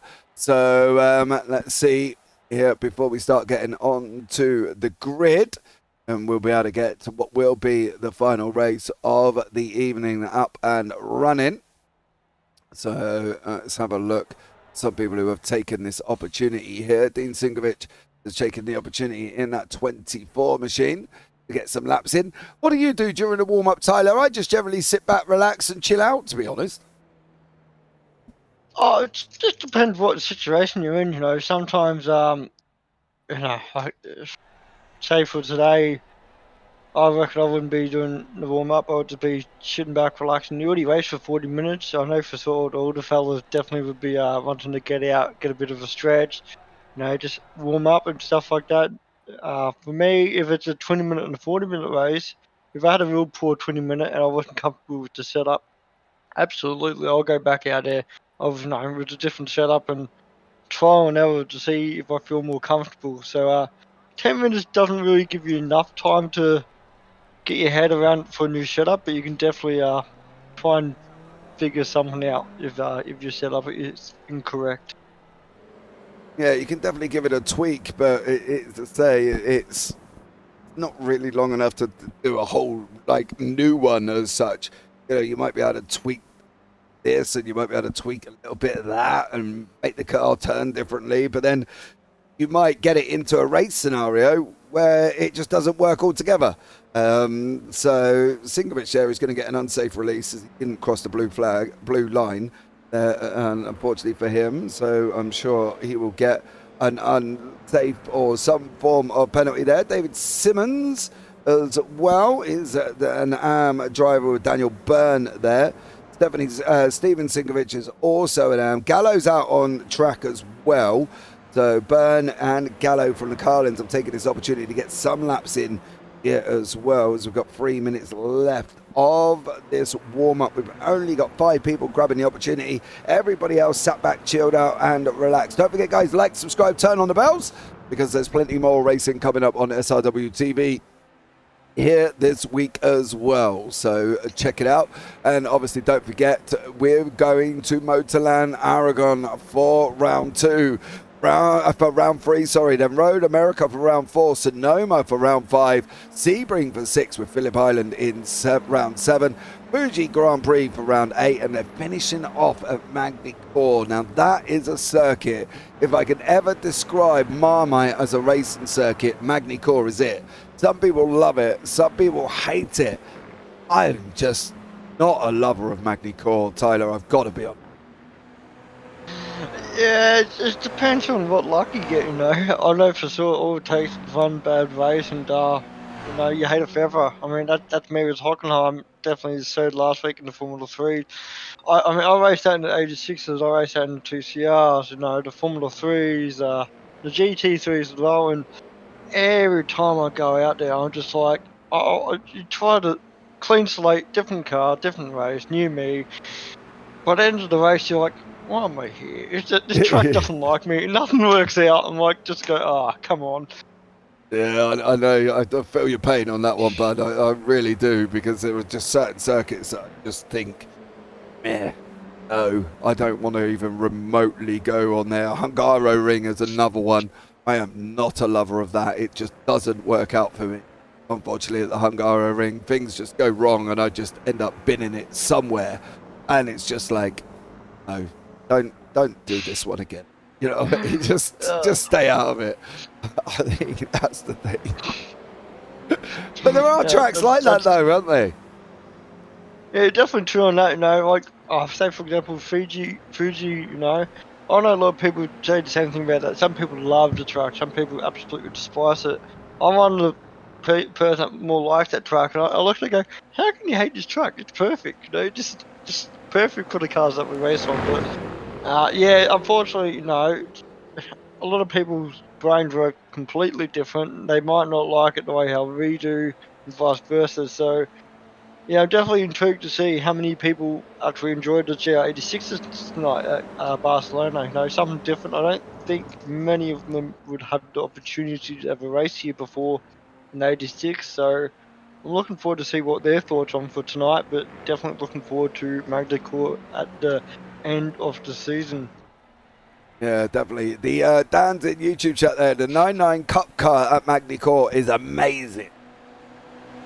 I think you might have to. Gotta be honest. Sorry, sir. Pricey there. Hey, legends. Thanks for the broadcast. Well, no worries, Pricey.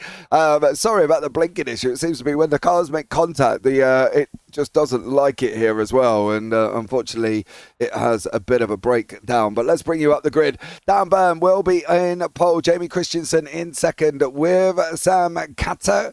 Kazunis in third. I hope I got it right that time. Miles Burgess in fourth, with Joshua Houghton in fifth. John McCurdy in sixth. In seventh place is Callan Hopkinson. Eighth is Mitch Noble. 9 is Dan Fritz. 10 is Dan Patouche. And in 11 it's Shane Radcliffe and Marty Walker. On from that one, in Dylan Bezegny in 13th, with Wayne Edwards on 14th. Brian Price in 15th, with Matt Feely in 16th. Peter in 17th there, Peter Wilkinson in 17th, Greg Johnson in 18th, Cam Hardwick in 19th, Callum Heinrich in 20th, David Gallo in 21st, and Ty Delaney in 22nd place. Rounding out the top 24 is Brendan Soper and Phil Buckland.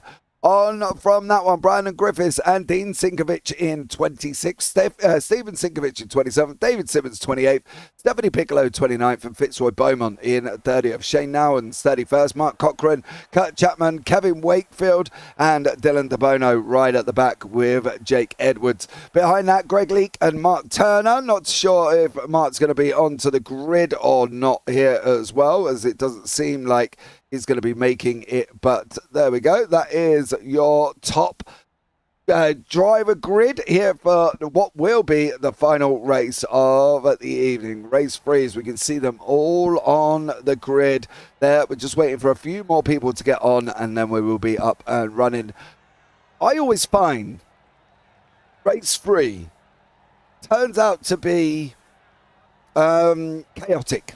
In every series I've ever commentated on, race 3 just seems to go completely wrong here. Do we think that's a mindset, Tyler, of people knowing that it's their last opportunity to get points? I definitely know the middle pack is, and the 86 is so difficult because after 2 races you're mixed. You got a couple of AM drivers that probably just push their way a little bit further than normal. You got the pro AM drivers then, and a couple of pro drivers, just having bad luck and a little bit further back. So, having 3 different levels there can cause a bit of chaotic incidents in the first couple of laps. But, I believe everyone on the grid, all the boys and girls out there, they will definitely keep it nice and clean now. We did see that in heat number 1. The first lap was very, very awesome to watch. And, I got, praise for heat number 3 to be the same. Let's hope, as we've got Darren Byrne on the lead place. Top 5 reverse, let's not forget, here as well, so it will be a top 5. Jamie Christensen is sitting in second there. Surely that's got to be a worry for the pack when you see Jamie Christensen in second place. Especially with George Horton up in P5 like his teammate. So as we see the lights about to go out, it's like 1, 2, 3, 4 and 5, and off the cars go once again. Brilliant start for the front runners there. Christensen didn't have the best start to try and jump on Byrne here, but all the other drivers further back having a very awesome start as well. We'll see teammate from Million driver Horton just trying to make a couple of positions from the get-go to try and push and help out his teammate to make a 1-2 for the team. But it'll be interesting to see coming in now side by side. 4 wide, 5 wide further back in the grid as well. And Jamie Christensen did an awesome start as well. And to see there's cars everywhere. Cars everywhere. Further back there, unfortunately, for some people, that first corner did not go well. But for others, for the likes of Jamie Christensen, who took the lead going down into turn 1, Dan Byrne there as well. It looks like Callum Hodgkinson is sitting on the side of the circuit. Is everybody going to make it through? Go, no, stay. Oh, he has slipped all the way. And then Mark Cochran comes and just pushes him round there, unfortunately for Callum. But it is Mark Burgess in third, with Daniel Byrne in second and Jamie Christensen in first place there, who's leading the race. I'm expecting Christensen to pull away now, I've got to be honest. It looks like Fritz is battling out here currently at the moment as well. So he's finding out in that number 18 machine in that mid-pack. He's got a lot of cars around him. There's Gallo trying to make his way through as well. Can't overtake on the grass, young man. No. But he is giving it a go. It's going to end up... Oh! Gallo did manage to make it. Bezedny ran wide. And unfortunately for him, he lost a bunch of positions there for Bezedny. What's going on up front with Burgess and Sam here as well? They're side by side going round the second to last corner. Still side by side as they're coming around the final corner here, Tyler. Some great starts from some. Jamie Christensen out in front, and he's cleared off already down the road, and it's going to be interesting to see if anybody can get past this young man or even catch him. Can Dan Byrne get past Jamie Christensen here in race 3? Oh, Christensen's such a clean driver. I barely see him make any errors. I have seen him make errors. It is possible. He's not a robot. It's not 100% perfect, but the amount of laps he has driven in this car alone, he understands it from top to bottom, left to right. Every little 1 mil bolt or nut that's in the car, he understands exactly how it works. And as you can see, he's already pushing his way away from Daniel Byrne, because now he's got Horton as well, just trying to put the pressure on Byrne to make the error. We did see that, unfortunately, he did struggle a little bit under pressure in a couple of corners in the first heat. He did crack under it, but he can recover as well. So even if he does lose the position to Horton, he knows he can work with Horton to try and drag Christensen back in, but got to be really careful here not to allow Horton to waste too much time in that battle, because he definitely wants to win. As we just see, a little bit too hot there into that corner. Yeah, Byrne got it all wrong going into turn 7 and 8, unfortunately. Oh, Burgess. Oh, wow. Stanton gave him a push there and then managed to right him by just flooring the throttle and pushing Burgess back round. Now we've got Houghton in that second place. He did clear Byrne, and it's all about whether or not Houghton's going to be able to get there as well. It looks like Bezesny's been involved in a little bit of incidents at the back. Stephanie Piccolo as well, also off the side of the circuit once more. So they've had a little bit of a tat-tat-tat further back. But Marty Walker here in that number 71 machine, he's chasing down John McHenry in front of him currently at the moment, and they are sitting in 9th place here as well. So great job from these guys. Fitzroy Beaumont in that number 20 machine, Peter Wilkinson in front, and then we got Ty Delaney behind. Looks like Brandon Griffiths is at a moment. He's dropping down the order faster than an elevator at Trump Towers, unfortunately for him, and he's gone right the way down to the bottom end of the field. Brandon Griffiths down in 24th place, but some great action here. You can see the line of cars behind Greg Johnston behind him as well. Look at this. Greg Johnson, Dean Sinkovich, Phil Buckland, Stephen Sinkovich, Callum Henrik, Matt Feely, all involved in this one as well. And a great job from these guys as they have made it cleanly round turn 1. Jamie Christensen running away up front now as well. What about going on with Marty Walker? Is he going to be able to hold on to this place? Gallo's behind him though, Tyler. I wouldn't like to think his chances are good. And as we see that, Gallo goes through. Yeah, it definitely looks like he allowed Gallo to go through there. You understand that there's two complete different pace of the cars and drivers, but he's definitely not giving up though. He got the inside onto the next corner here and got back ahead of Gallo, which is awesome to see. So definitely not letting it. Oh no, there's contact there.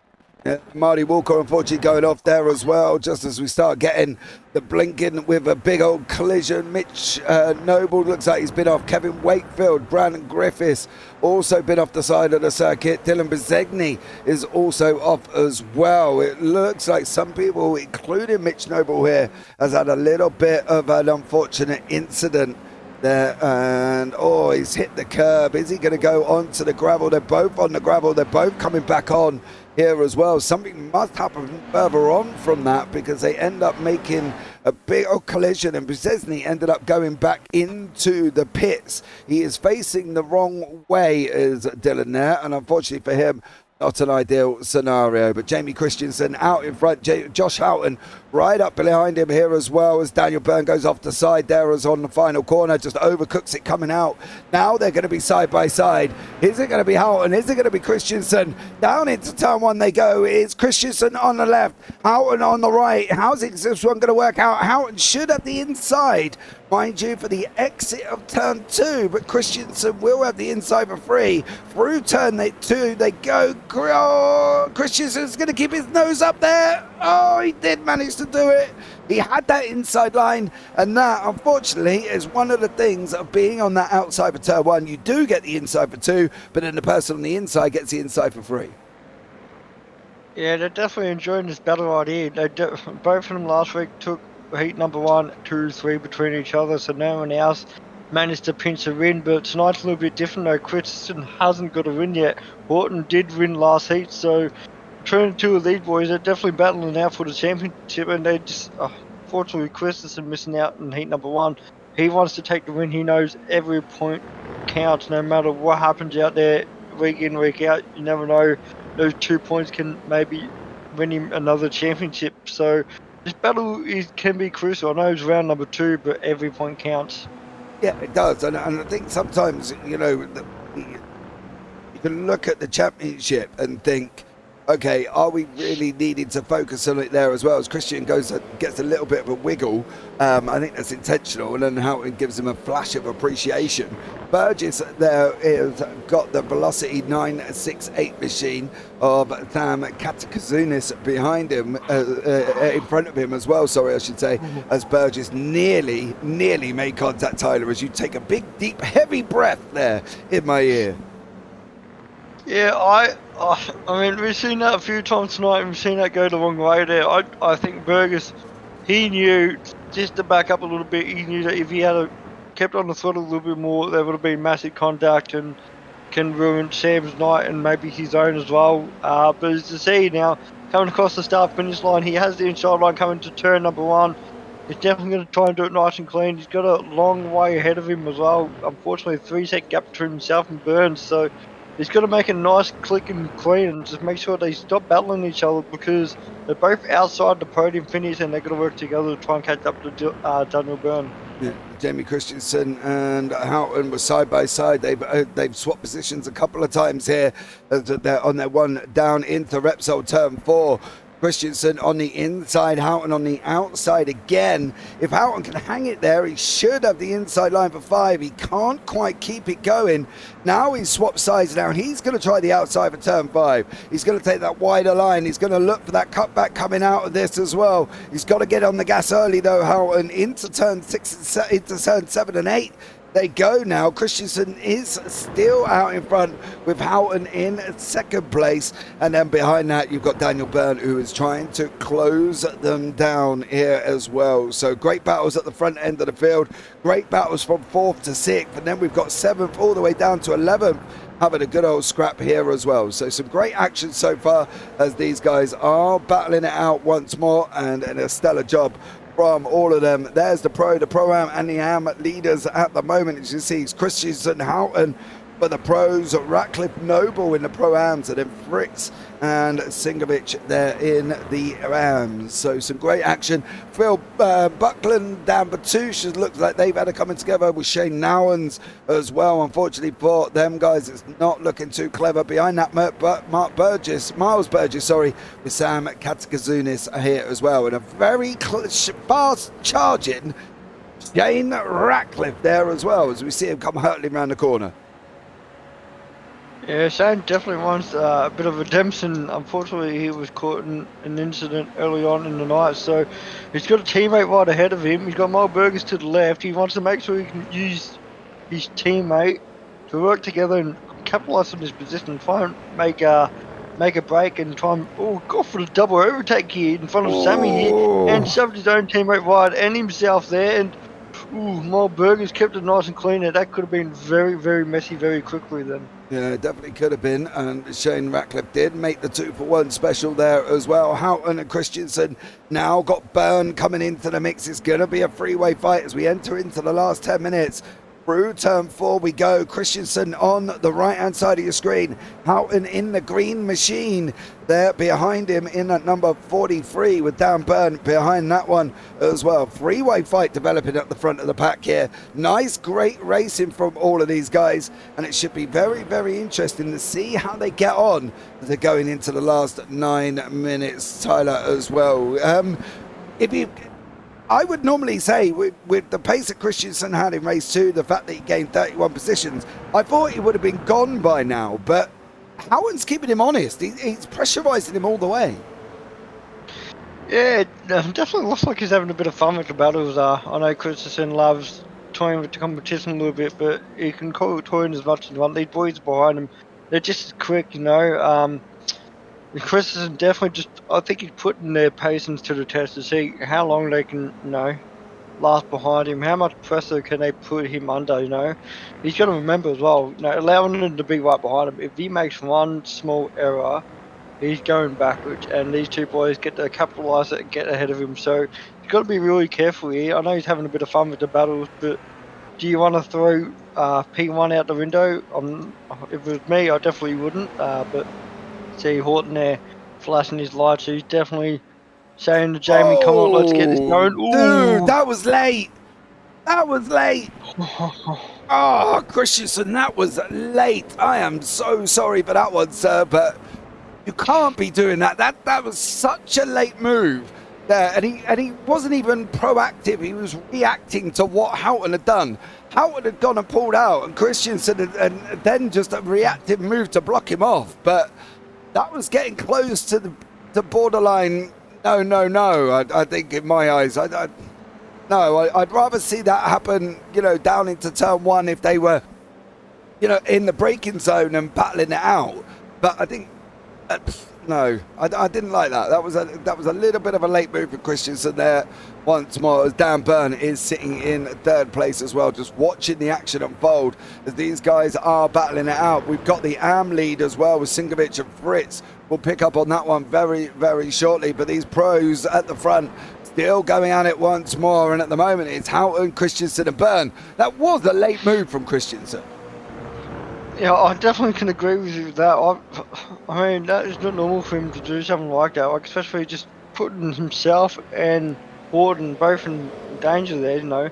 They both could have just taken each other out and gone, see you later, and just doing their race. And see Horton just, unfortunately, got a little bit wide there, just letting Christensen get underneath him, and lost a fair bit of time there. But there is a fair bit of a gap between himself and Sam behind, but yeah, this battle can be a little bit not on at the moment. They've got to keep it nice and clean, but that's what Byrne's doing, keeping it nice and clean, and yeah, before he knows it, he's back into P2, and now it's his job to put the pressure on Christensen.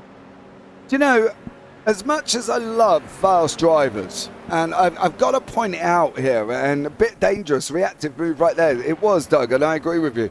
I get that if Jamie Christensen is quick, right, I fully understand that. But showboating, no, I don't like it. Get to the end of the race, and when you go over the line, you can showboat as much as you want. But wiggling down the straightaway and flashing your lights and doing all that during a race, for me, that just doesn't feel right, because it's just belittling everybody else around you who's fighting their absolute hardest to keep up. And you're there weaving down the straight, wiggling down the straight, flashing lights at every... No, I think the stewards need to get hold of that and say, knock that off. Because that for me is just belittling everybody else in the field. And I don't think there's people out here who are driving and working their hardest to do that. And then, you know, you've got Christensen up front who's wiggling and weaving and light flashing. No, I think that's a bit much for me. Unfortunately, yeah, because Doug's even in YouTube chat. What's with the constant wiggling? I think it's just general showboating. I've got to be honest, Doug. I think that is just general showboating from somebody who knows they're quick. He's opened up a second gap at the moment. For me, that's not on, and I don't think that's the right thing to do during the middle of the race, Tyler. I've got to be honest. No, I can definitely agree with you that, you know, I understand you've got to be proud that you put yourself in a good position to be quick and be capable of winning races. I've got nothing wrong with that, but yeah, just showboating a little bit, you know, wiggling a little bit too much, late reactive move as well, that could have been very costly, especially if it didn't pay off, you know. You've got to be real careful, you know, and Jay said flashing lights shouldn't be until the last lap. Yeah, I absolutely understand that as well. I don't even I'll be intrigued to see if... Go on, sorry. I was going to say, I'll be intrigued to see if Horton actually flashing his lights come on, you know. Be a bit more serious here. Yeah. Going from P number 2. Yeah, I can't get behind that. I can't get behind the constant wiggling and weaving and flashing and showboating. For me, that's a definite no. And if I was the stewards, I'd be getting hold of Christensen and saying, look, don't do that again. That is well out of order. Henry, Tyler Delaney and Mitch Noble fighting out. Looks like Shane Nowens has had another thing as well there. The side-by-side going through 1. Noble's going to have the inside for 3. He is going to make it through on that run down into 4 there. So Noble does get through, and a great job from him as well. We've got De Bono coming back through the field. He's up 17 places at the moment. He's there currently as well in that number 13 machine. That's Steven Sinkovic in front of us, who is going to be wanting to make light work of. Mitch Noble is still side by side currently at the moment with Ty Delaney in that 95 Rust-Ease machine. Go on, Ty, rocking it out on the car's livery there. As we see somebody going round, that is Dylan Bezegny, I think, has gone round and has caused himself a little bit of an issue here. And unfortunately for him, no, it wasn't Dylan. Is that Cam Hardwick then? Oh, I wasn't 100% sure who that was there. I don't think it was Hardwick. That was... Oh, maybe it was. No, it wasn't Hardwick. It wasn't Simmons, so... Simmons has gone round there. Was it Rack? Nah, surely not. Oh, actually, now looking at it, I reckon it might be. Mark Cliff just dropped down the water. He's down in P16 now, and he was up there battling with the boys up the top. Yeah, that's Ratcliffe's car. It's Ratcliffe's car. So where did Ratcliffe go and lose his front end? He must have lost it with somebody. We'll try and see if we can have a look back at that one and see if we can find it here as well. Houghton now battling with Burns side by side. These guys going at it there as well. Christian's out in front by 1.6 seconds. So we'll see what the stewards do on that one. Should probably be a warning, I agree. It should be at least a warning there for Christensen for the showboating in the middle. It looks like Stephanie Piccolo has had a moment currently at the same time with Dan, with a few others around there. Peter Wilkinson off the side of the circuit, Dylan De Bono. I think they've just been running a little bit wide in certain corners, and the system is picking up that they've had a big old off here as well. Going into the final, what will be the final lap of the race here as well. Been an interesting evening. You're here as well.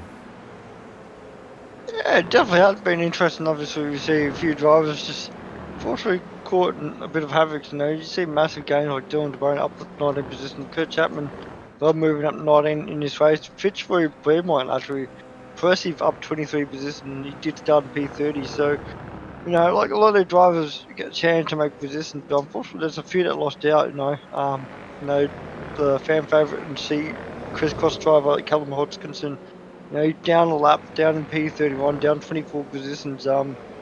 Also as well, you know, his teammate just having a little bit of contact as well in heat number 1. So yeah, a few of these drivers a little bit down the pecking order compared to normal, which is sad to see, but unfortunately not every week is your week. You know, sometimes you have nights that you struggle and caught in accidents, and you know, normally you come back next week stronger than ever. Yeah, well, Jamie Christensen does come over the line. Somewhat of a bit of a tarnished win for me. I don't feel that was won in a way that was done properly, but there you go. I'm sure I'll end up in the steward's booth to report my actions or my comments here as well, but that just didn't feel right. But well done to Jamie. Good victory all in all. John McHenry coming over the line in that 1-7 machine. Well, he comes over in 8th place. We've still got Dylan De Bono as he's just gone and spun Greg Johnston. Greg is going to be raging there as well because Steven Sinkovic was just in front of him in a class fight. So Greg there, I'm sure, is not going to be happy because he had a chance of getting Steven Sinkovic as they come around the last few corners. So there we go. He comes over the line. Johnston, De Bono, Heinrich there as well. Jason, I agree with you, JP. Yeah, it shouldn't. That wasn't a dominant victory. That was. I know I'm quick. I'm going to showboat. I'm going to show off. I'm going to belittle everybody else, and then I'm going to take the win. And no, I don't like that. That's not sporting in my eyes. You know, for me, that's just not racing. That's not the way it should be. If you're going to be dominant, go and be dominant. Don't dominant and play around with everybody and put hard work into the league. hard work into practice, and then you just come along, rock up, show off, halfway through the race, wiggling, flashing lights at everybody, making crazy blocking moves that we saw down the straight as well. No, I don't like it. Sorry, I don't like it. I'm just hoping that Jamie might not come in for an interview, because it could be a bit of a messy interview between myself and Mr. Christensen there as well. Well, maybe some of you at home might be praying he does come in for an interview, and then we can have a bit of a messy conversation. But no, no, just no. That's it for me. Right. Not that I'm passionate about what I do or anything, but yeah, no, not a good idea. Anyway, moving. I think we better move on, Tyler, here, otherwise I'm going to be in trouble. I can see it now. Race control will be like, James, can we have a word? I'll be like, yeah, I agree. No, I was definitely enjoying seeing the P29 P30 battle between the two teammates of Buckland and Piccoli, battling out for the final position off the grid. I believe they would have been having a lot of fun out there, but as you see the podium getters, you're just lining up. You see Byrne and Horton out there. I haven't seen Christensen yet, so maybe he might be pulled in. Who knows? But he's not an awesome night tonight. Yeah, he's not on here as well, but Christensen is down in 15th. Yeah, so it could be a potential dangerous driving. He could have got a penalty for dangerous driving, which is, fair play. That's race control. Well, race control's got to do the right thing. The last thing you want to do is someone else to do it, and they cause a massive accident and ruin, not just someone else's night, but multiple people's night. But that's the thing. I think that's the thing for me as well. If somebody else had done it to him, and they caused an accident with each other, you can guarantee he wouldn't. It would be a different story. It would be a kind of a different perspective from him. It would be like, oh, you should be doing that, you should be doing that. But he went and done it.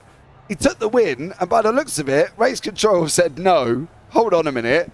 Because it is Josh Houghton who gets his second win on the evening. Daniel Byrne in second, and Miles Burgess there on the left-hand side of your screen in third. So great call from race control. I'm sorry, I fully agree with him.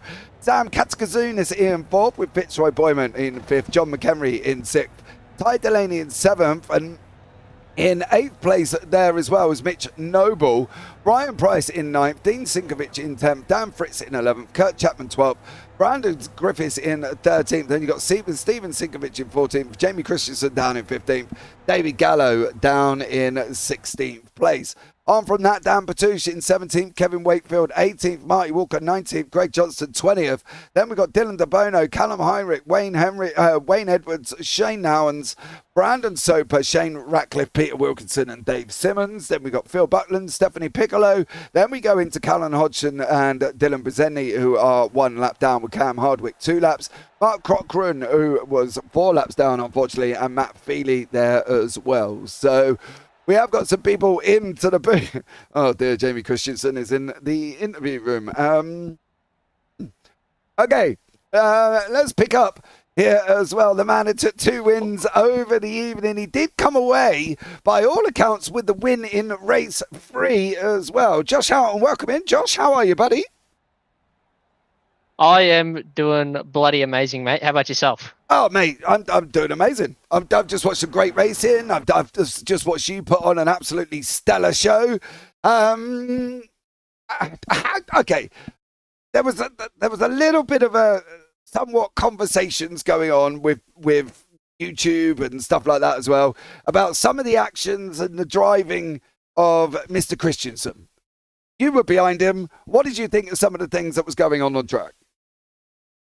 It's all fair as far as I'm concerned. He's not killing me. Bit of door banging never hurt nobody, especially when it's your teammate. We race each other a lot. We know how we drive. Okay. But, well, to be fair, you're a bigger man as well. I probably wouldn't watch the broadcast back then, Josh. I've got to be honest, because that was a completely different perspective as the way I had it as well. But overall, so you might find me in race control later on, just to let you know. But look, listen, for you though, good evening of racing. Can't really argue, can you? Nah, it was pretty good. Lots of incidents going on. I've heard from a couple of my teammates, but yeah, overall it was a great evening. and it's great to come away with 2 wins tonight overall. Yeah, definitely. Where do you see yourself going into the championship? You know, we're only on race 2. Are you really thinking about the championship, or are you just thinking about getting points on the board? Well, I think with those 2 wins and De Bono's, I think he placed a little bit further back in the second race. I think I'm leading the championship at the moment. So eyes forward, pushing as hard as possible. And are we going to see you on the top step come the end of the evening? Or the end of the season, shall we say? End of season? Yeah. I got my eyes set on it. I'll try my absolute hardest. Go on, Josh. You go smash it, son. Right, buddy. Have a good one there, fella. Anyone you want to shout out before I let you go? Yeah, for sure. Actually, we have a few sponsors who help support us. They push us to go ahead, and they're just some of the best people ever. And we got Furling Motor Group. They're a car dealership based down in the Gold Coast. We got Race Lab Overlays, Supernova Motorsports, which is a motorbike company. We have Vermilion Motorsports, obviously my team. We have Moser Racing, the goats in sim racing hardware. You know them. We got our newest sponsor, Homo Setups. They bring us setups every week. Give us the cars just feel amazing with their sets. They're so snappy, so good to drive, and yeah, just amazing. So thank you to those guys. Is that it? That is it. Oh, okay, mate. Sorry. When you said I've got a few, I was expecting like a list of 10 or something. But well done to you, fella. Thank you so much for joining us there, buddy. And good luck in the next one. Thanks, guys. Take care, Have a good mate. night. Right, now we're going to have a chat with Daniel Byrne here as well. Daniel, welcome into the booth there, sir. How are you? How was your evening of racing? Yeah, that was great fun. That was really, really good. I'm covered in sweat at the moment, but I loved every second of it. It was great. Nice. So shower, I presume, after this for you then? I think so, yeah. All right, mate. No worries at all. Listen, race 1 was going quite well with you guys up the front, and you and your teammate had the front locked out, right? And I thought that was going to be it. But is team racing with you and David Gallo more difficult than it seems at times? Because you ended up losing positions in the end, coming towards the end of some of the races. Yeah, it was pretty tricky. We haven't had to do that many times, so I wasn't used to actually racing that closely behind someone the whole time. So just seeing the apexes first of all was tricky enough, and then having the guys behind us as well. And I was thinking, look, if we don't protect the inside at the same time, they're going to make a move and they could get us both. So there's a couple of times I compromised myself a little bit with my line and just let the other guys through. But look, they were super quick anyway, so I'm not sure if we would have been able to hold them off anyway, but great racing. Listen, I want to say this as well, Dan. You've had a great evening of racing. You've been up near the front every single time. You were doing a stellar job, and I don't see any reason why you couldn't have held these guys off. Obviously race 3 was a bit tough with Jamie on the front row. We all know obviously his pace and everything else. It does look like he got a penalty towards the end of that race though. So, you did end up taking the second place here as well. So another nice little points haul for you. Another great evening. Going forward, where do you think you see yourself within this championship fight? Can you get up there? Can you not? What do you think your situation's going to be? It's kind of tricky because I do the F3 as well, and I focus quite a bit on the F3, which is the night beforehand. So I literally get home after work and jump on the rig, and I probably got maybe 10 laps in before I actually got to race here. So I think if I was able to put a bit more time into it and put some practice laps in, like the night before or something like that, then I might have a pretty good chance. But I'm pretty happy with where I am, and if I'm able to battle at the front with not too much practice, I'm pretty chuffed with that. So yeah. Well, dear sir, we're going forward then, Dan, don't you, mate? You get more practice in, you're going to take a victory. Yeah, eventually, hopefully, we'll see. Well, if you can do this on barely any hours, mate, I'm sure if you got more in, you'll be right up there as well. So congratulations for you. Anybody you want to shout out before I let you go? Yeah, sure. So shout outs to Carlin's Motorsport, Driver 808 on YouTube and TikTok, Glam Raider, which is Australia's largest viral online beauty store, Little Rara, wines from Victoria's popular Piran Vineyard, and Eagers Automotive, Australia's largest automotive retail group. And also big shout outs to Bianca and my daughter Atari. Very nice, dear sir. Thanks so much for joining us, Dan, and look forward to seeing what you can do over the rest of the season. Thanks a lot. Great job, guys. Take care. All right, now we are going to have a chat with Miles Burgess here as well. Miles finished third place, probably shocked as the rest of us was as he went over the line there and took a third place. It's had a very interesting evening. If one evening can be described for Miles, it's been a roller coaster, Miles, hasn't it? Welcome into the booth, sir. Thank you for having me. Yeah, it's been pretty hectic. This Yes. these 3 races have been full on. It's been action left, right, and center. Just trying to not get involved in it, pretty much. What was the plan coming in? What did you think was going to happen here as well? You when you've got 39 cars on track, did you sit back and think, oh, dearie me, I'm driving to survive here? Or did you think, oh, it'll be all right?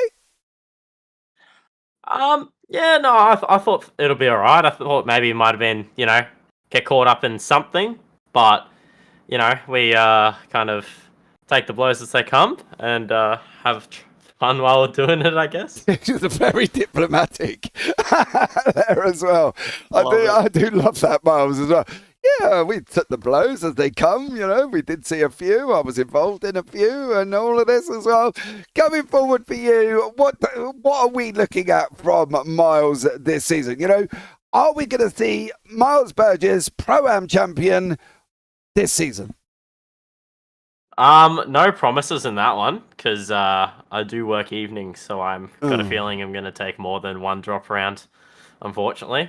I think you might see me rock up for probably hoping half the races at least, and just put it up there at least. Well, but, to be fair, mate, if you get your holiday requests in now, you can make them, can't you? I do have uni starting in about 3 or 4 weeks, so I think I'll give you that one. Uni says no. Oh, fair enough there, buddy. Well, Miles, thank you so much for joining us. Congratulations on your fair place overall, first in class, and obviously on your roller coaster evening here as well. Anyone you want to shout out before I let you go? Yeah, of course. Shunt Scenery, Palmerston Bakery, DSM Painting Contractors, Jennifer Russell Real Estate, Doom Designs, Poolmaster Bayside, obviously you guys for putting on the broadcast, SRW and the admin team, and a bit of a shout out to Tyson Styles and Jake Edwards. Well, there you go. Thank you very much, Miles. Look forward to seeing what you can do as the season goes on, or what races you can attend here as well. So well done, buddy, and congrats on your great win. Thanks, fellas. Right, now we're going to have a chat with Dean Singovich here as well. The AM driver. He's had a bit of an interesting evening once more. Dean, welcome into the booth, dear sir. How are you? I'm very well, JP, and how's yourself? I'm very good, mate. Yeah, it's been an interesting evening for me. I've got to be honest. It's been quite an interesting evening of action, bits of carbon going everywhere. It's been a tough one. Definitely. How was it right down in there for you? Oh, listen, the first 2 races was, I was up there in the probably 11th again, 10th, and I spun out, lost a bit of traction, got on the gravel and all that, and that was it. The tyres were gone after that, and second race I was that far behind. I couldn't get through the pack and just had struggled with the tyres. And the last race I was in comfort mode and kept collecting places, and so I got up there in I think it was P12. So I was happy with that last race, and it was pretty good, enjoyable. Yeah, it definitely was. I think the racing here, as I think most people have had what we call roller coaster evenings, right? And they've been up, they've been down. Definitely. It's been all over the place at some points as well. What do you think from you? Because obviously you're, categorised as an AM, which generally means you're mid-pack, bottom pack. How is the racing down there? What do you kind of go in with your mindset going into a race here thinking, right, I'm not the quickest, I'm not the slowest, I'm here, but I'm going to have 20 other drivers around me? Well, my aim is always top 10. Doesn't matter what category you're in. I'm always aiming for the top 10. That's the target. And then, it works out sometimes and sometimes it doesn't. So it's enjoyable, passing people. So there's a lot of competition in the back, which is great. So, the 3 different categories help. So you're always racing someone, which is exciting and keeps it fun, which is what SRW is about. Yeah, absolutely. And I think with reverse grids thrown into the mix as well, it can always be Most definitely. Spicy. Makes it interesting. Yeah, it does. Oh, yeah. I think definitely. If it was a curry, it'd be definitely spicier than a vindaloo. Let's put it that way. So, most definitely. But going forward for you, what do you think of your, championship chances? Do you think you can wrap it up? Do you think you're going to get it? No, it's early days still. So, obviously you push for it. I'm pushing for, top 3. That's my target. And I'll see how I go. I'm doing good so far. I'm not consistent. That's my problem. My inconsistencies kill me. And if I continue to be consistent, I'll be there, top 3 somewhere, I reckon. So. Yeah, well, let's see on that one. And that's generally the label of, I think I got referred to me in one broadcast as constantly inconsistent, which is, but what it's like, what do you do? That's my brother. Yeah, what do you do to battle it, though? Constantly inconsistent. What do you do to battle it? Sorry? What do you do to battle that? Well, you push forward. You got to just, the way I see it, every battle is the battle in front of you. Doesn't matter if you're in 30th position or first position or second position. It's the guy in front I want to get in front of. That's my aim, my target. Whether he's 3 seconds ahead or 1 second ahead, my target is to get in front of him. That's all I aim for tonight. And then I just slowly, step by step, you break it down, and it's 1, 2, 3. I think I did about, 6, 7 passes, maybe more tonight, 10 passes in the last race. Yeah. But yeah, it's just battling just right through. Well, you gave 14 places actually, Dana, as well. So fair play to you. Anyone you want to shout out, buddy, before I let you go? Most definitely, mate. Most definitely. Thank you to you guys as well. JP, Sheafy, you're doing a great job. So thank you very much. Obviously, Warren and Brown, Grim, Rare Spares, Shannon's, DSL Welding, Shunts as well. So thank you for all our sponsors and SRW, and thanks for the admin boys who keep doing it, and the stewards. They all do a great job. Without them all, we have nothing. So thank you to all, and look forward to next week as well. Cheers, guys. Awesome stuff. Take care, buddy. I'm seeing how good. Let's see how far you can get up in the championship this season. Cheers. There you go. That was 4 interviews in the end, and they all seem fairly happy there, Tyler, about their evenings, to be fair. Yeah, it definitely was an interesting night. I just looking at overall points. It was Miles Burgers that actually took out the round ring on 172 points. So, as a Pro-Am driver, he would be very stoked with that.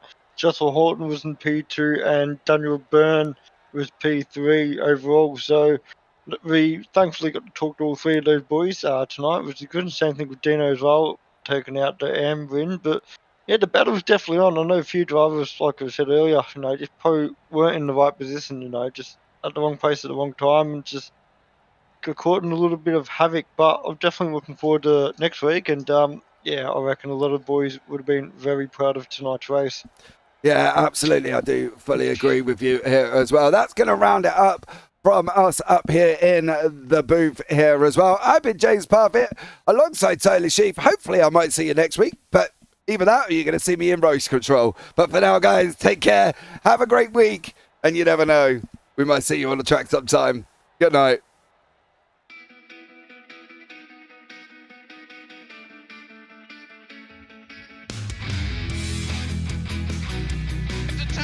This is amazing. I was clash heads again.